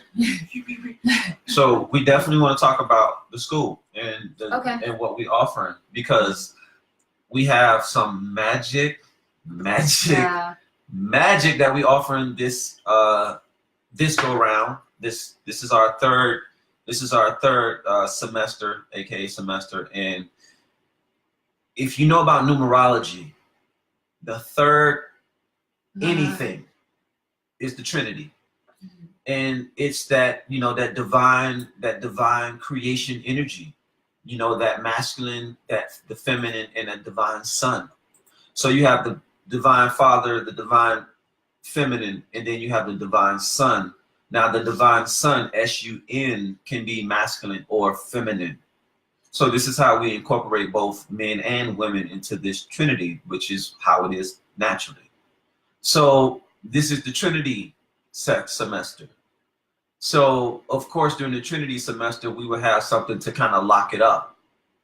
So not only are we offering Michelle's, and, you know, briefly, you know, and she's been talking about her IFS, but we can briefly go over it.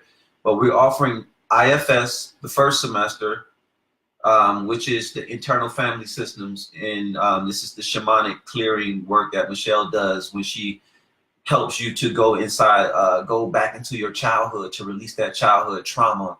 I've been trying to influence Michelle to go into past lives to Oh, you can do past lives with this too. The issue for most people is that until you release the childhood trauma, the protective system won't let you access the past lives. The gate, it's like a gate. Yeah, so the system that I use, you can access anything. You can access the part of you that lives in another galaxy. Yes. But if you have a protector that's afraid of that information, then that's not going to come up in the session, because I don't use hypnosis. So just briefly, in the right hands with the trusted, you know, practitioner who's self-led and operating from love and from a good space, hypnosis is a great tool. What I do is I take you to access that level of consciousness, but you're fully awake. And every single part of you has to give me permission before we go any further. And I don't actually do the work for you. I'm just sitting, holding a vibration, and I will guide you and ask you certain questions, but you actually are doing the work. So I'm not a shaman. I choose shamanically not to come and do things for people, because for me it's real important for people to feel their higher self and witness their higher self do the healing. Yes. So I'm kind of like the recipe book giving you instructions, like, okay, now put the flour in, now do this. Yes. And your system is really the guide, and I just help you to negotiate it. But yeah, but through my work you can access anything. It's basically, if your psyche isn't ready for it, your psyche is going to say no and block it. And who am I to bypass your nervous system? You know, things have to happen in a certain order. And if you're not ready for it, it's just not time. And when it is time, it will come. Yes. Yes. So that's the first month. That's the first month. The first month we're dealing with the horizontal earthbound consciousness primarily. If you're somebody who has already cleared that up, then we may be going into vertical stuff in our sessions. And that does happen in my sessions where people are contacting past life stuff and existences or parallel lives in other dimensions. But most people, their pain body is so great that that's the urgent thing that needs attention first. So the reason we do that the first month is we want to make sure that you have the tools to work through that stuff and you're not using human design and the other stuff as a mental bypass to not feel your feelings and not clear it out. Yeah. So the first month we take you into it. Yeah. Because the only way that you can release anything is by acknowledging it. Yeah. And this is the first rule. Just when you're exercising any negative energies out of your system, is these energies do not like to be called out. They don't like to be. They don't like to. The fact if you can find out their names, they don't like that because as soon as you find it out, it released. Yeah, they like pretense. Yes. So in confusion. So yeah. So you know what Michelle does is she's bringing that light into that dark space, and there's no more confusion, and pretense. So that energy it gives way for that energy to release. The second month we go in, now that you have released a lot of the dark space and and a lot of that gunky energy, we flood you with the human design light. We flood you with the light of who you are. Who did your soul raise its hand to play a certain character, and that character is unique and has a very specific way in which it operates. It resonates to certain archetypes. It has a certain purpose. It might have a destiny. It might be on a fated fixed path. It might be here on karma, seeking to fulfill a certain purpose. So we hand you the blueprint. I remember when I was younger, my mom would always say, there was no handbook for being your parent. And God bless her, because I don't think it would be easy to be my parent. But actually now we have a handbook. Yes. And this can sound super crazy until you get a reading. So I used to have these fantasies, which I thought were just fantasies about stuff that happened with this council, this very high council I was sitting with before I was incarnated. But I write fiction stories, right? So I'm like, oh, well, this is probably something for one of these fantasy fiction stories, right? Then I got my first reading, and Kayvon in the reading is speaking about things that are literally verbatim from what I thought was a fantasy. It turns out these are pre-birth memories of what happened before I became this Michelle Gaza character. I literally volunteered for the martyrdom. I'm a 6'3" manifesting generator. To be a 6'3", you're an unconscious martyr. You're a role model martyr. That's the 6 and the 3. You're the Buddha and the martyr. But also to be a manifesting generator on top of that kind of adds to the martyrdom, because it's such a confusing aura type that's very clunky if you don't know what's going on. And I volunteered for this. So when he started using these very key words that my soul was speaking to me, that I'd never spoken aloud to anybody, by the way, because I thought it would sound too nutty, even for people I know who are very open, it kind of alerts you. And even the most skeptical mind is going to start to be like, okay, wait a second. How can this man who I've barely known on Facebook for 3 months be saying these things? Okay. So that's what's going to go down the second month. Yeah, it's magic. But because that's so exciting, and because there's a whole lot of mental candy in learning about human design, and you can get very caught up in learning the details, which is fine, we want to make sure you don't use that to bypass the pain cysts. And additionally, remember, anyone who does know their human design, if you're not following your strategy and authority, anything else you learn about human design isn't going to be working for you anyway. Nope. So know your inner authority. Strategy and authority is the baseline to that knowledge. And strategy and authority is what connects you to your higher self. Not only just having your mental mind saying, okay, I want to be connected to my higher. We can intend it. And intention is supremely powerful. I intend every day to connect to my higher self. But when you know exactly how your higher self is communicating to you specifically, and when you know exactly what your mission is here on this planet, it changes the game. And it allows for so much of that other stuff to just phase away. And it makes it easier for these pain cysts to release. Yeah, like for and example, for you to forgive the people that cause those pain cysts. Yes, like for example, we have certain people with certain energy types to where your energy goes from rags to riches. Mm-hmm. Literally, energetically, rags. Mechanically, it's a mechanical process. To riches, and you start off at very low points of the reality. And if you haven't learned your lesson when you were in those low points, then you'll have these times where you'll have to kind of cycle back to those low points so that you can clear them up. And if you when you believe that you die, when you believe that the spirit isn't immortal, and this is a very sensitive subject, this immortality thing, because there's multiple knowledges, like to where the soul, spirit is immortal, bodies die. So we have a knowledge to where, you know, the body will eventually fade off, right? But I'm using the word eventually. We are not supposed to be fading out of these bodies before 100 years old. Point blank. Your body, you have, as humanity, we are now 9-centered beings. And this is what the human design brings to you. This knowledge of these 9-centered beings. And the 7-centered being lifespan was 70s, 80s. If you made on it a good day. On a good day. Or on a good life path, I should say. And 90s, when you are just like pretty much you ready to cross over, but it's just something about the reality that's still kind of pulling you down, and people are phasing off. So when you understand the immortality of your nature and of your spirit, for one, you will never ever die again. Meaning you will never ever forget your experiences ever again. This whole thing is about getting you to understand who you are so that you can ride this character out for as long as you can. If that's 200 years, 300 years, 1,000 years in a single body. But just know that it's up to you. It's not up to what you see around you. It's not up to the knowledge that we see with the plants. We see the plants grow up, and then we see the plants live, and then we see the plants die. And when you are connected to nature, you use nature to enlighten yourself. Nature enlightened me. This is how I found out about our unlimited nature, because I saw a plant grow up, and then I saw a plant die, but then I saw the bush that remained. Mm-hmm. The bush remains through all of this so-called up and down. So the bush is like our spirit. So we don't have to phase away ever.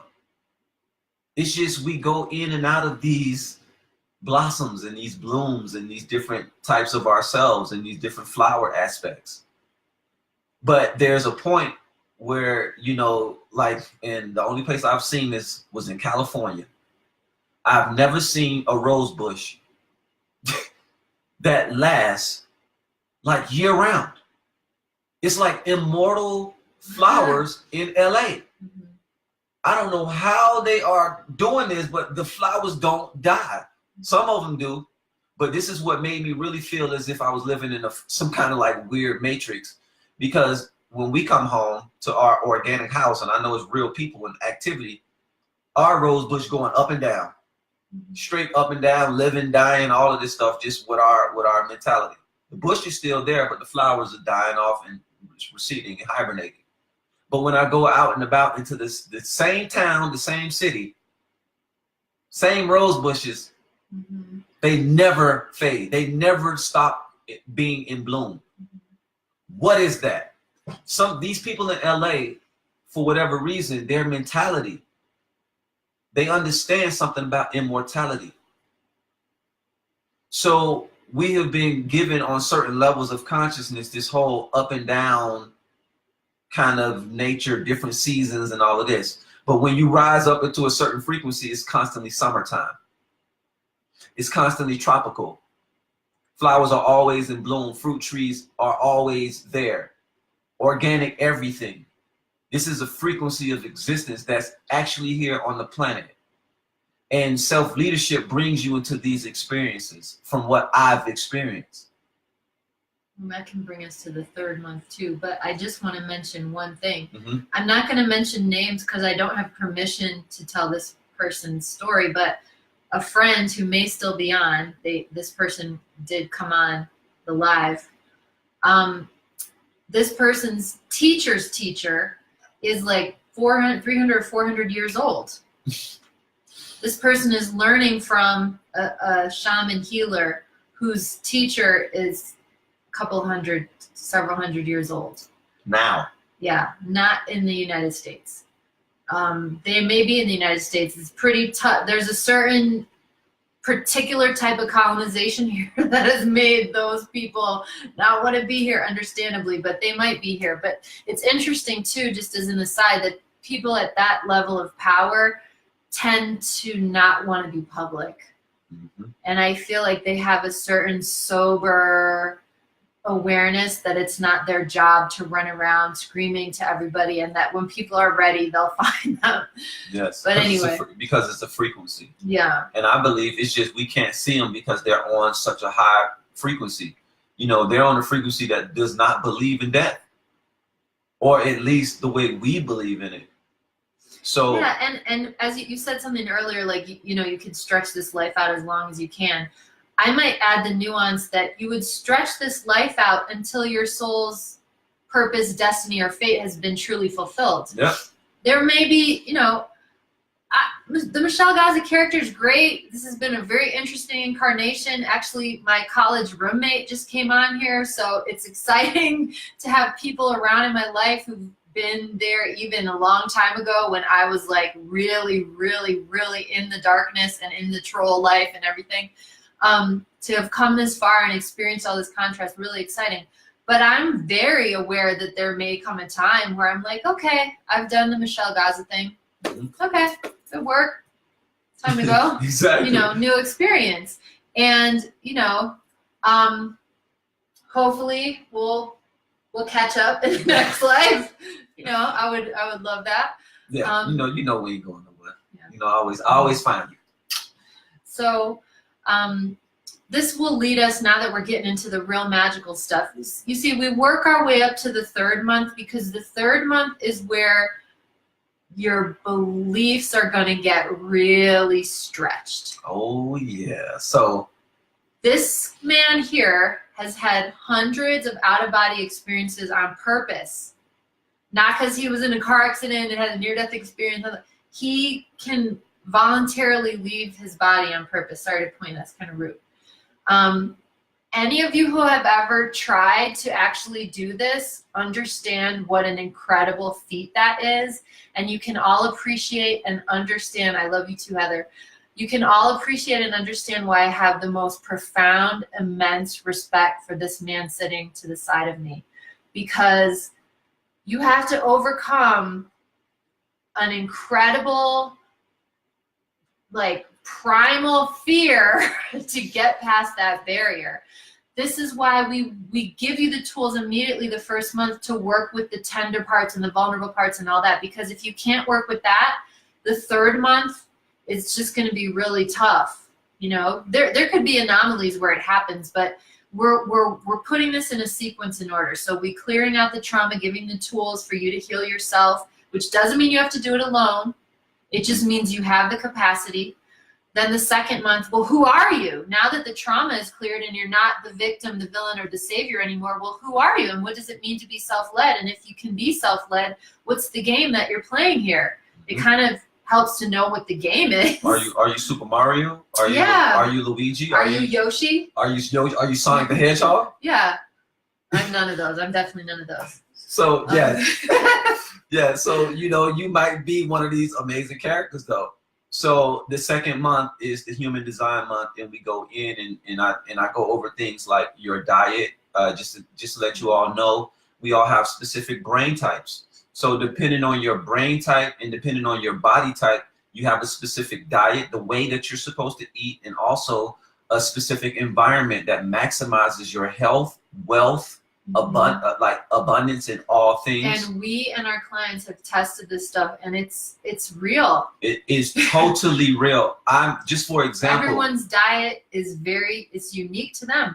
Yeah, and just for an example, I'm born and raised in Miami, Florida, which is flat land. When I got when I finally saw my human design chart, I found out that I was a mountain body. I'm like, what? A mountain body in Miami, Florida? Like, Miami is the most opposite of the mountain unless you were actually scuba diving. Yes. So what I learned, what I understood in going back through my life, I found out that the most exciting and amazing times in my life was when I lived on the top floor of any apartment place that I've ever lived in, because my mountain body needed to be elevated so that I can be in I was 9 years old studying telepathy when I lived at the top floor of this building that I lived in. Is that when your mom gave you that book? She didn't give me the book, but it was had it there around. About telepathy, and I was trying to learn how to meditate and how to like read people's thoughts at 9 years old because I saw this book, but I was at my mountain type of view. So even if you do live on flat land and you have a mountain body, it will behoove you to kind of move up into a higher. Yeah, or try to live on the top floor of a building. Top floor of a building or something like that, or shoot for a house that has 2 stories. Because what this does when you get in alignment with this, it gets you in alignment with the opportunities and experiences that your soul is longing for you to have. So that's why it matters. Yeah, so we have these little nuances like that, like these details that we can kind of go into to maximize your experience here on the planet so that you can love it, so that you can release it and experience this, like I say, the other reality. So this actual new earth reality where I've been having these epiphanies of what, I ain't gonna say epiphanies, 5th dimensional, I gotta be real with you, 5th dimensional experiences where I'm there, but I'm also here. And in that reality is the reality there where there's no money, where you can create parts of you can create your home through your mentality. And in fact, in that reality, in my dreams, on several occasions, I have tried to pay for stuff and there was nowhere to pay. And I would spend this dream trying to pay for like a sandwich or something, and nobody would like look at me. I was trying to find the cash register. You can't pay even if you want to. And that reality was not a dream made up reality. That is actually it's a parallel, but not even, it's about to happen. Yeah. It's just we have dreams where a lot of times we are going into our futures or going into our past or going into a parallel version of what's happening now. So the 3rd month of our program is going to be about teaching you how to have lucid dreams, teaching you about recording your dreams, helping you to become more mentally lucid during the day,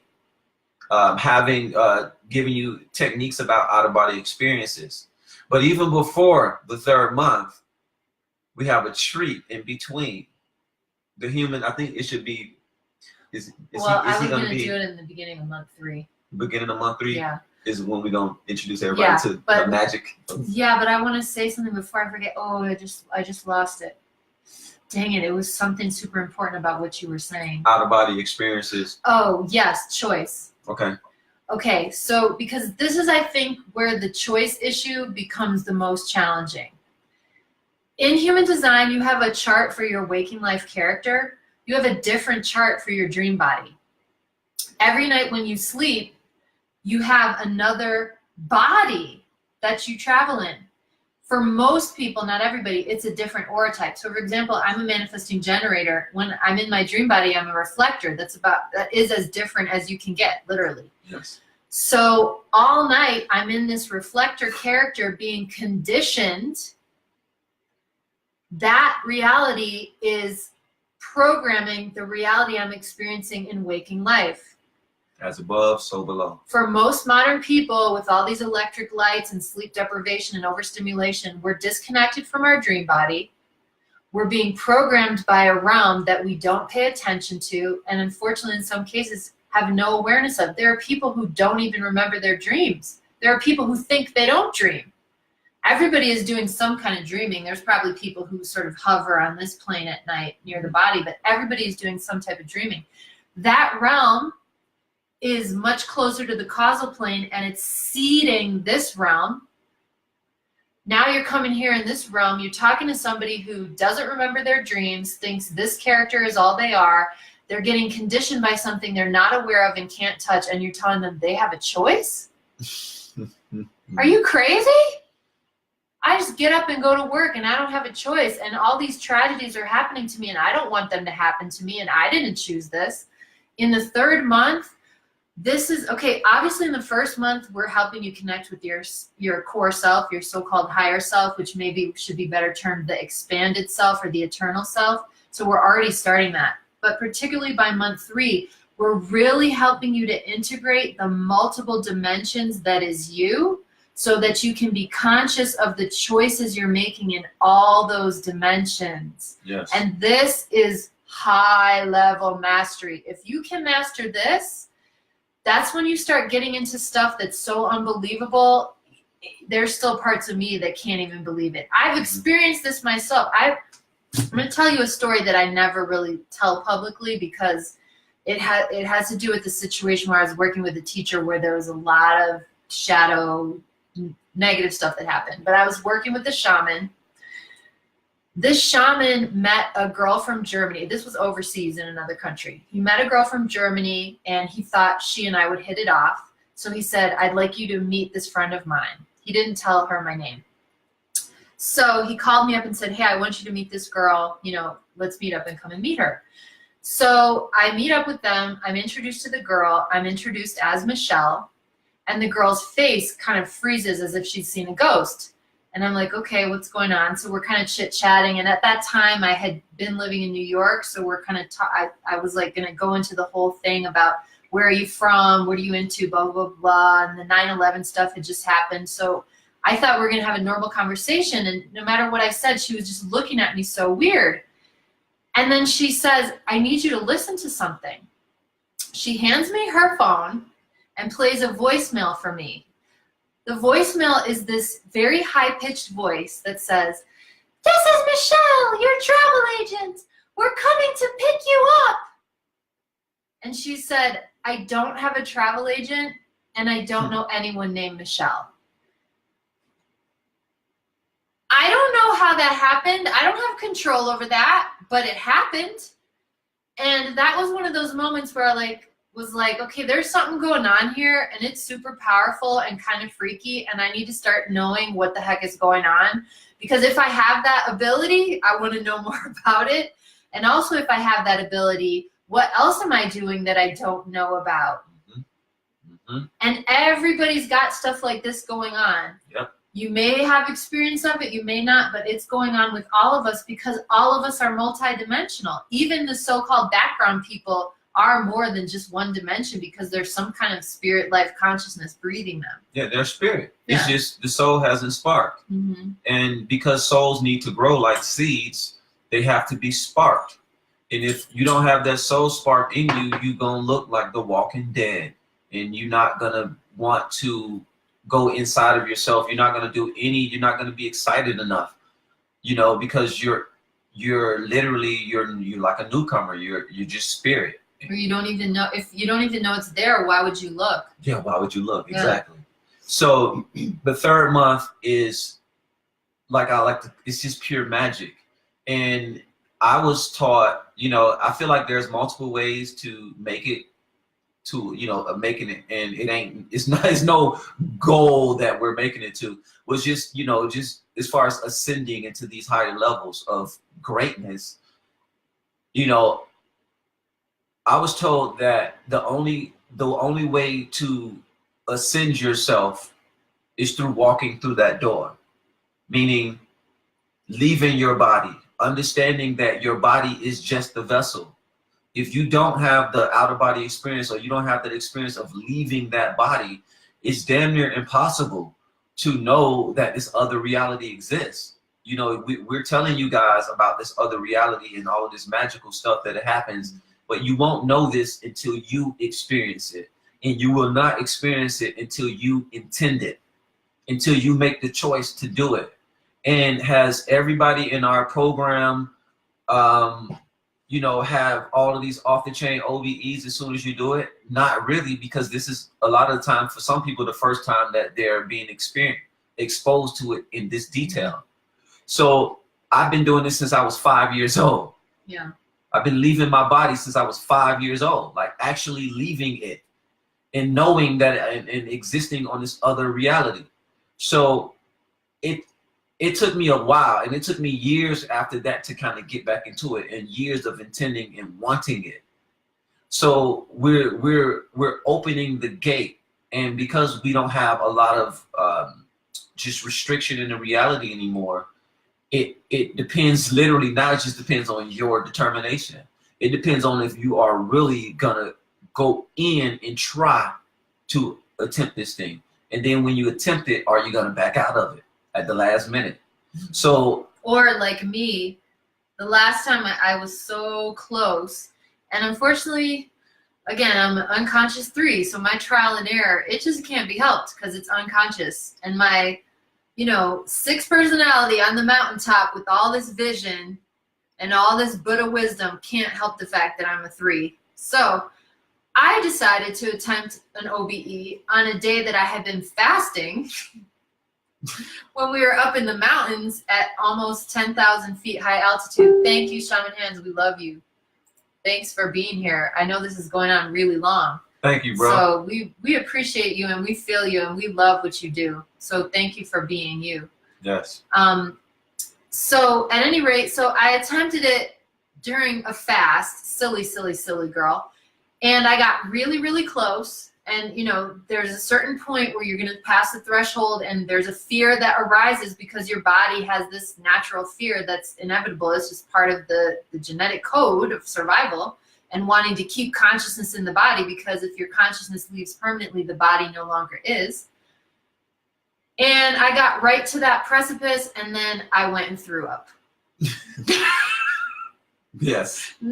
Like, it's so intense. It's a really intense thing. And I don't, not everybody has that experience, and now Kayvon has done it so often, he doesn't go through the same fear type of portal. It's like, if you can break through that, it does get easier after you go along. So in the 3rd month, we're giving you the skills, we're giving you the techniques. Some people are going to be able to do it. We can tell from your human design. Some people have a natural ability for it because of their design.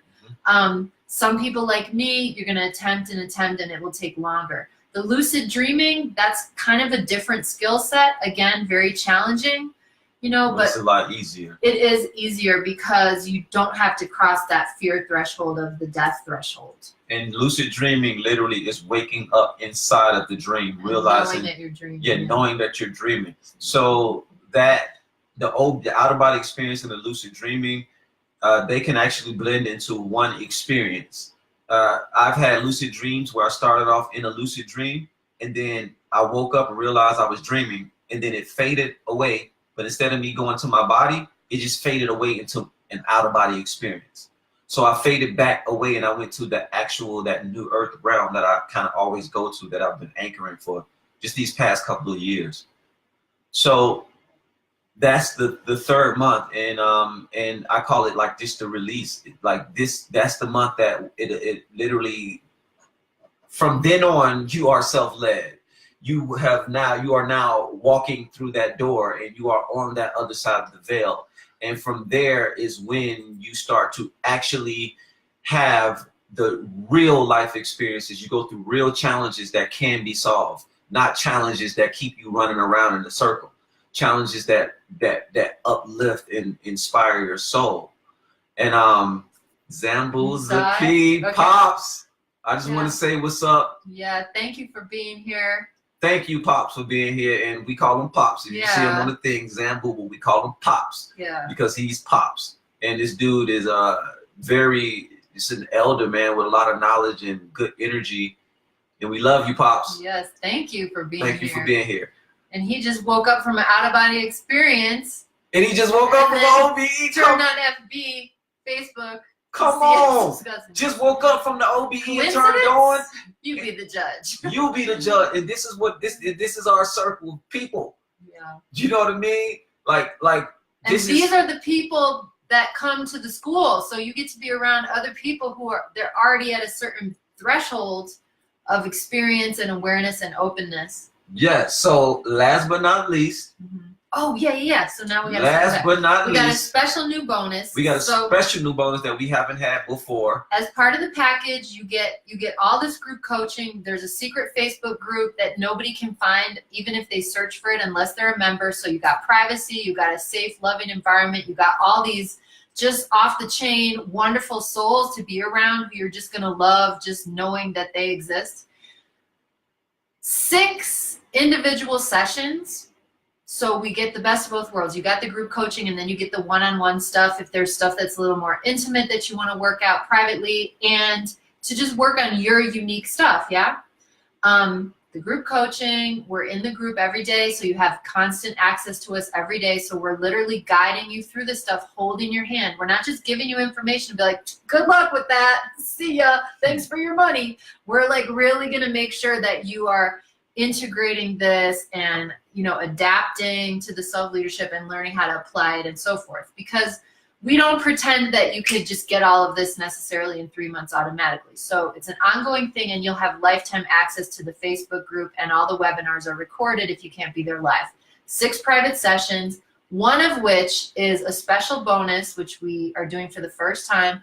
Our friend Mitchie, who is, and I don't say this lightly, one of the most powerful shaman I have ever worked with. And I got schooled by some very powerful people who whooped my ass.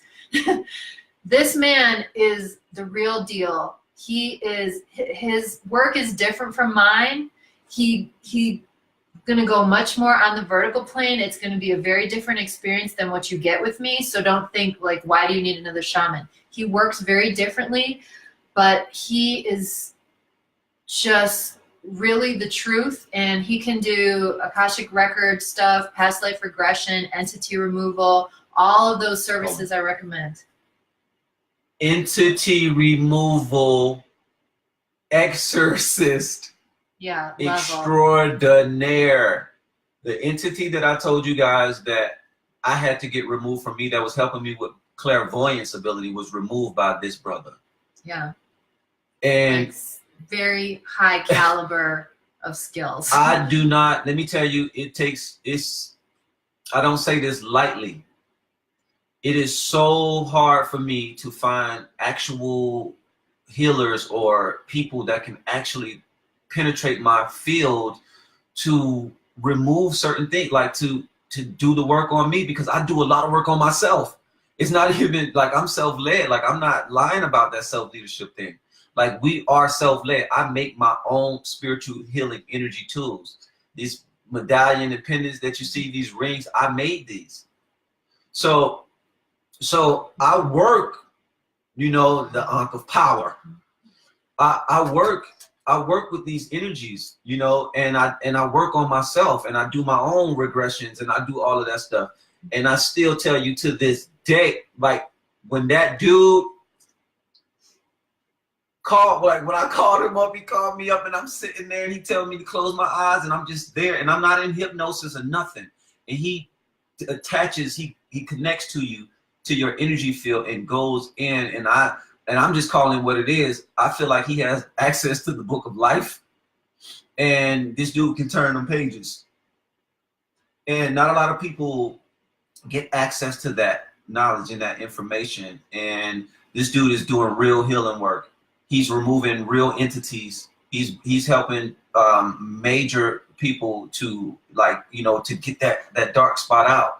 And it's certain things that are within us that could be holding us down from having these out-of-body experiences and these lucid dreams, or manifesting the life and dreams that we would like to live, because we have all of these invisible attachments. And with our intentions and what we do, I mean, I don't go in on exorcism like that.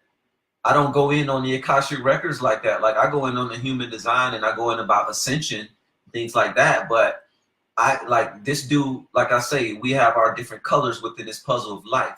If I'm blue, she's green, and he's red, he's all the way in his red. So whenever we meet people that's like that, and then their work actually have physical, like, ramifications and results, like real results. You know, these are the type of people that we love, that we would love to be a part of our team, because I don't like to speak on theory. Everything that I spoke about tonight was not theory. Like we went through this stuff. We've been through rags. We've been in the riches. We've been in the middle.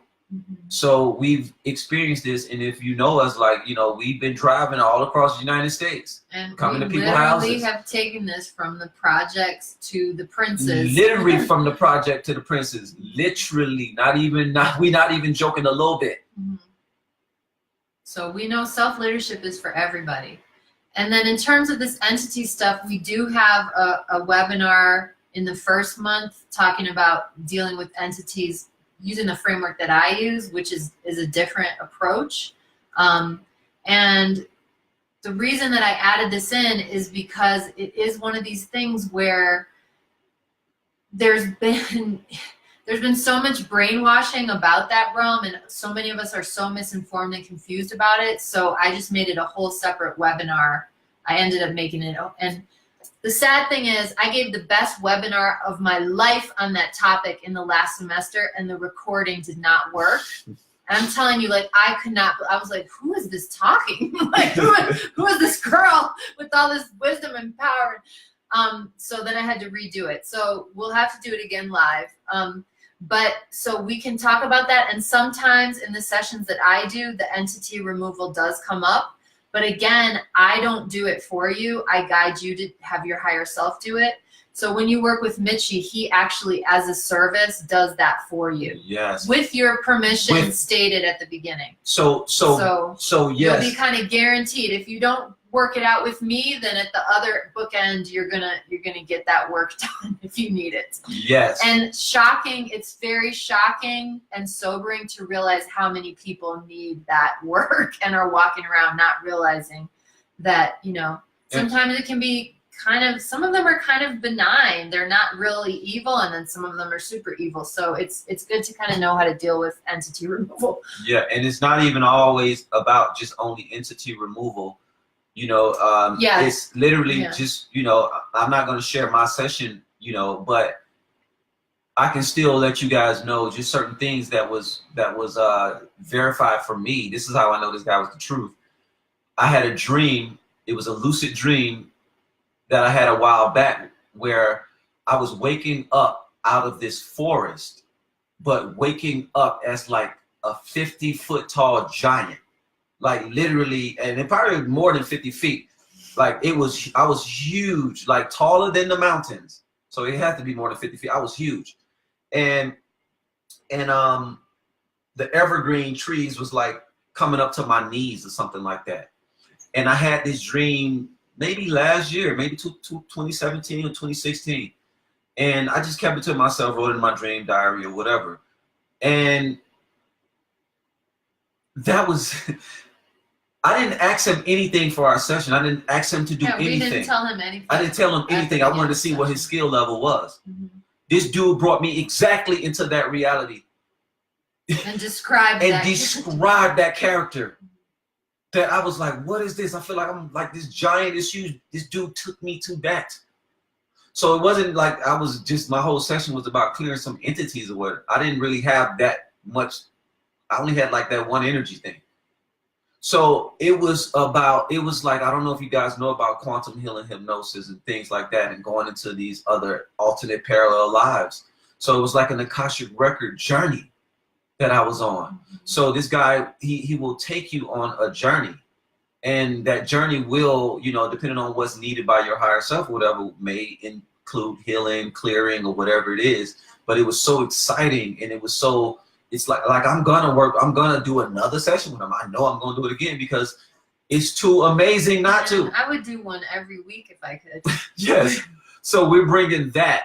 Yeah, and also to the spectrum. So yeah, and to balance it out, like you said, it's not just entity removal. You're connecting with spirit guides, and he's channeling very, very high vibrational stuff. Yes. Depending on where you're at. If you come to the session and you haven't done any work and you're very closed, then there is going to be a limit on what is accessed. Same with my work, because our systems, it's like we are set up on a certain, it's not so much that it's a fixed timeline, but there's a certain order of events in my experience that have to happen before self-realization can be obtained, because it's like the different parts of you have to have a certain direct experience of certain things so the believability can be there. If it's all just theory, it's going to feel too distant and removed, and there's going to be either resistance in your system or your system is just going to ignore it and like pay attention to something else. So what we are providing in the Self-Leadership Academy is we're creating opportunities for you to have direct experience of your higher self, direct experience of what it is to follow your strategy and authority, meaning operate in the way that's correct for your aura type and listen to the energy center in your body, which is the one your higher self has chosen to give you direction through which to give you direction. So you might be a gut person, solar plexus, etc. And the benefits. And the benefits of live, so you can experience that for yourself. And then the third month is setting you up to have your own experience of, like, I remember one day waking up and in my dream I was scratching my head. In waking life, my arm was still. I felt the head scratch. I was like in between the realms. So I was feeling my like light astral body doing this, even though my physical body wasn't moving. You have experiences like this, you can get over any of the skepticism, because it's a shame to waste energy on that, and start to get into the sobering realization that there's a lot of levels to your being. Why not connect them up and start to work together? Yeah. Exciting. What would we be capable of if we were as familiar with our 7th dimensional aspect as our 3-dimensional aspect? What would we be capable of? Oh my goodness. Would we need government anymore? No, I don't think so. No. The baby souls can also be taught self-leadership. You know, we still need organization. We could have self-leadership academies, but I don't need an outside authority determining whether I live or die and determining how I should live. I don't need that. I'm a gut person. I ask my gut. My gut will tell me always correctly what is right for me. Yes. And with that being said. Yes, because it's over 2 hours and the brain usually fries after 90 minutes. So thank you. Thank you all for listening to us. You know we always come through with these super long videos. Yeah, and our apologies for the rough beginning. Yeah. Yeah. And if anybody is watching this that came over from YouTube, you want to just apologize for the sound not working. But you know how it is when you drop in these light codes, you know, it's just we have to go through certain barriers of vibration, and it'll work out anyway, and people will get a chance to see this recording. So I just want to say I love you, I forgive you, and I accept you to all of the wonderful beings that are here tonight and that are going to be here in the future, you know, because this is how we roll. So join us in our Self-Leadership Academy. You can email us at www.activationcoaching@gmail.com. Activationcoaching@gmail.com. Yeah, activationcoaching@gmail.com. And I put the website up in the. All right, and the website also, www.activationcoaching.com. Thank you, Alex. Thank you for being here. A longtime friend of mine, Alex. Yes. I love you. That girl has some amazing stories. Just quickly, he was asking about the pyramid. What happened? Okay. The pyramid back. Oh. So just quickly, we had a question about the pyramid in the background. So I know you might want to say it briefly. Look, so the pyramid in the background. Let me see. Yeah. Pyramid in the background. As you see, I have a piece, and Pops, I actually do sit under it. So I sit under it, and this is an actual Nubian style pyramid. So you have the Giza style, which is wider at the base, and then you have the Nubian style, which is a lot more vertical, and it's dealing with the chakra centers. So this style pyramid that you see here is dealing with like it's almost like the throat chakra and up. The Giza style pyramid is the heart chakra. And I would just say, I don't want to say heart chakra and below, it's just literally heart chakra. So the heart chakra can be pretty much almost everything. So yeah, we experience in that pyramid there, on top of it, the capstone is a gold. It's actually gold. It's gold ore. So it's actually real gold in that. And I chose gold because gold is a high vibration Christ consciousness type of color and vibration. So I wanted that gold energy to literally kind of permeate throughout this video so that you'll be getting washed with that. And I have a Reiki symbol, the Chokure symbol, so physical healing and stuff like that. I got a bunch of stuff going on up in here.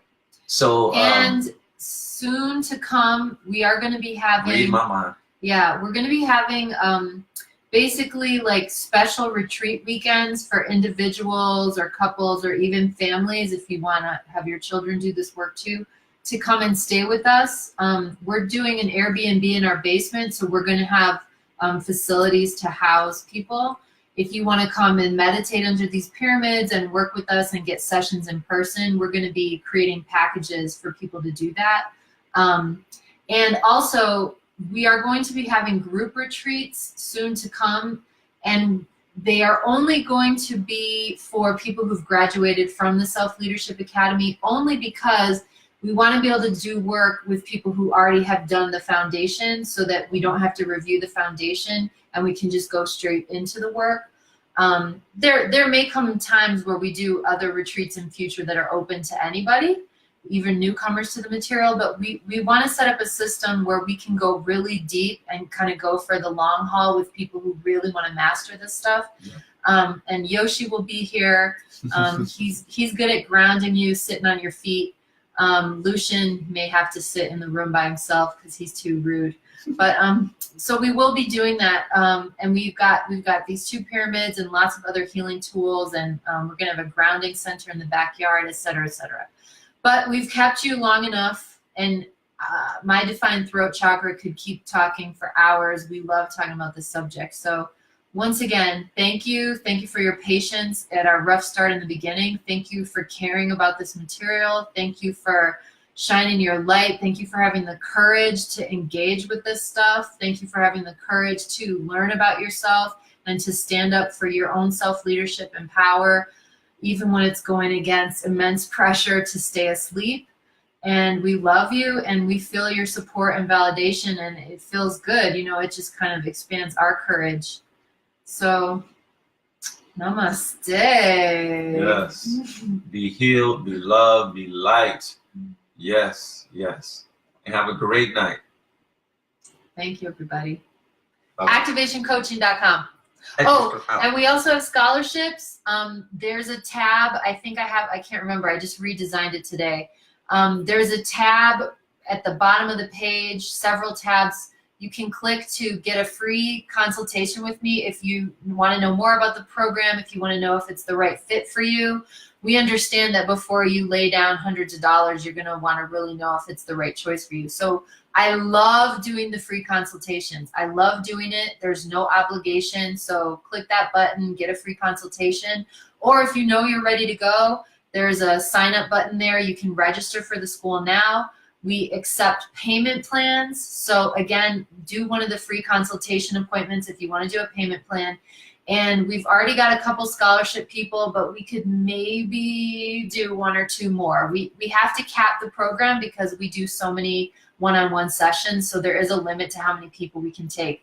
But if you want to be in the group, we want you to be in the group. So don't let financial fears or the illusion of lack stop you. Yes. And we've started the advertising for this early because we know some of you are an emotionally defined people and you have to ride out your emotional wave to make your decision. So classes start June 1st. The early bird discount is available till May 15th, and then the prices are going to go up successively over the next 2 weeks after that. So if you know you want to do it, get in now. We've already started to fill up seats just from sending things out to our private client mailing list. So get on board quickly. All right. Okay. All right. Thank you, everybody. 100. Thank you for being here.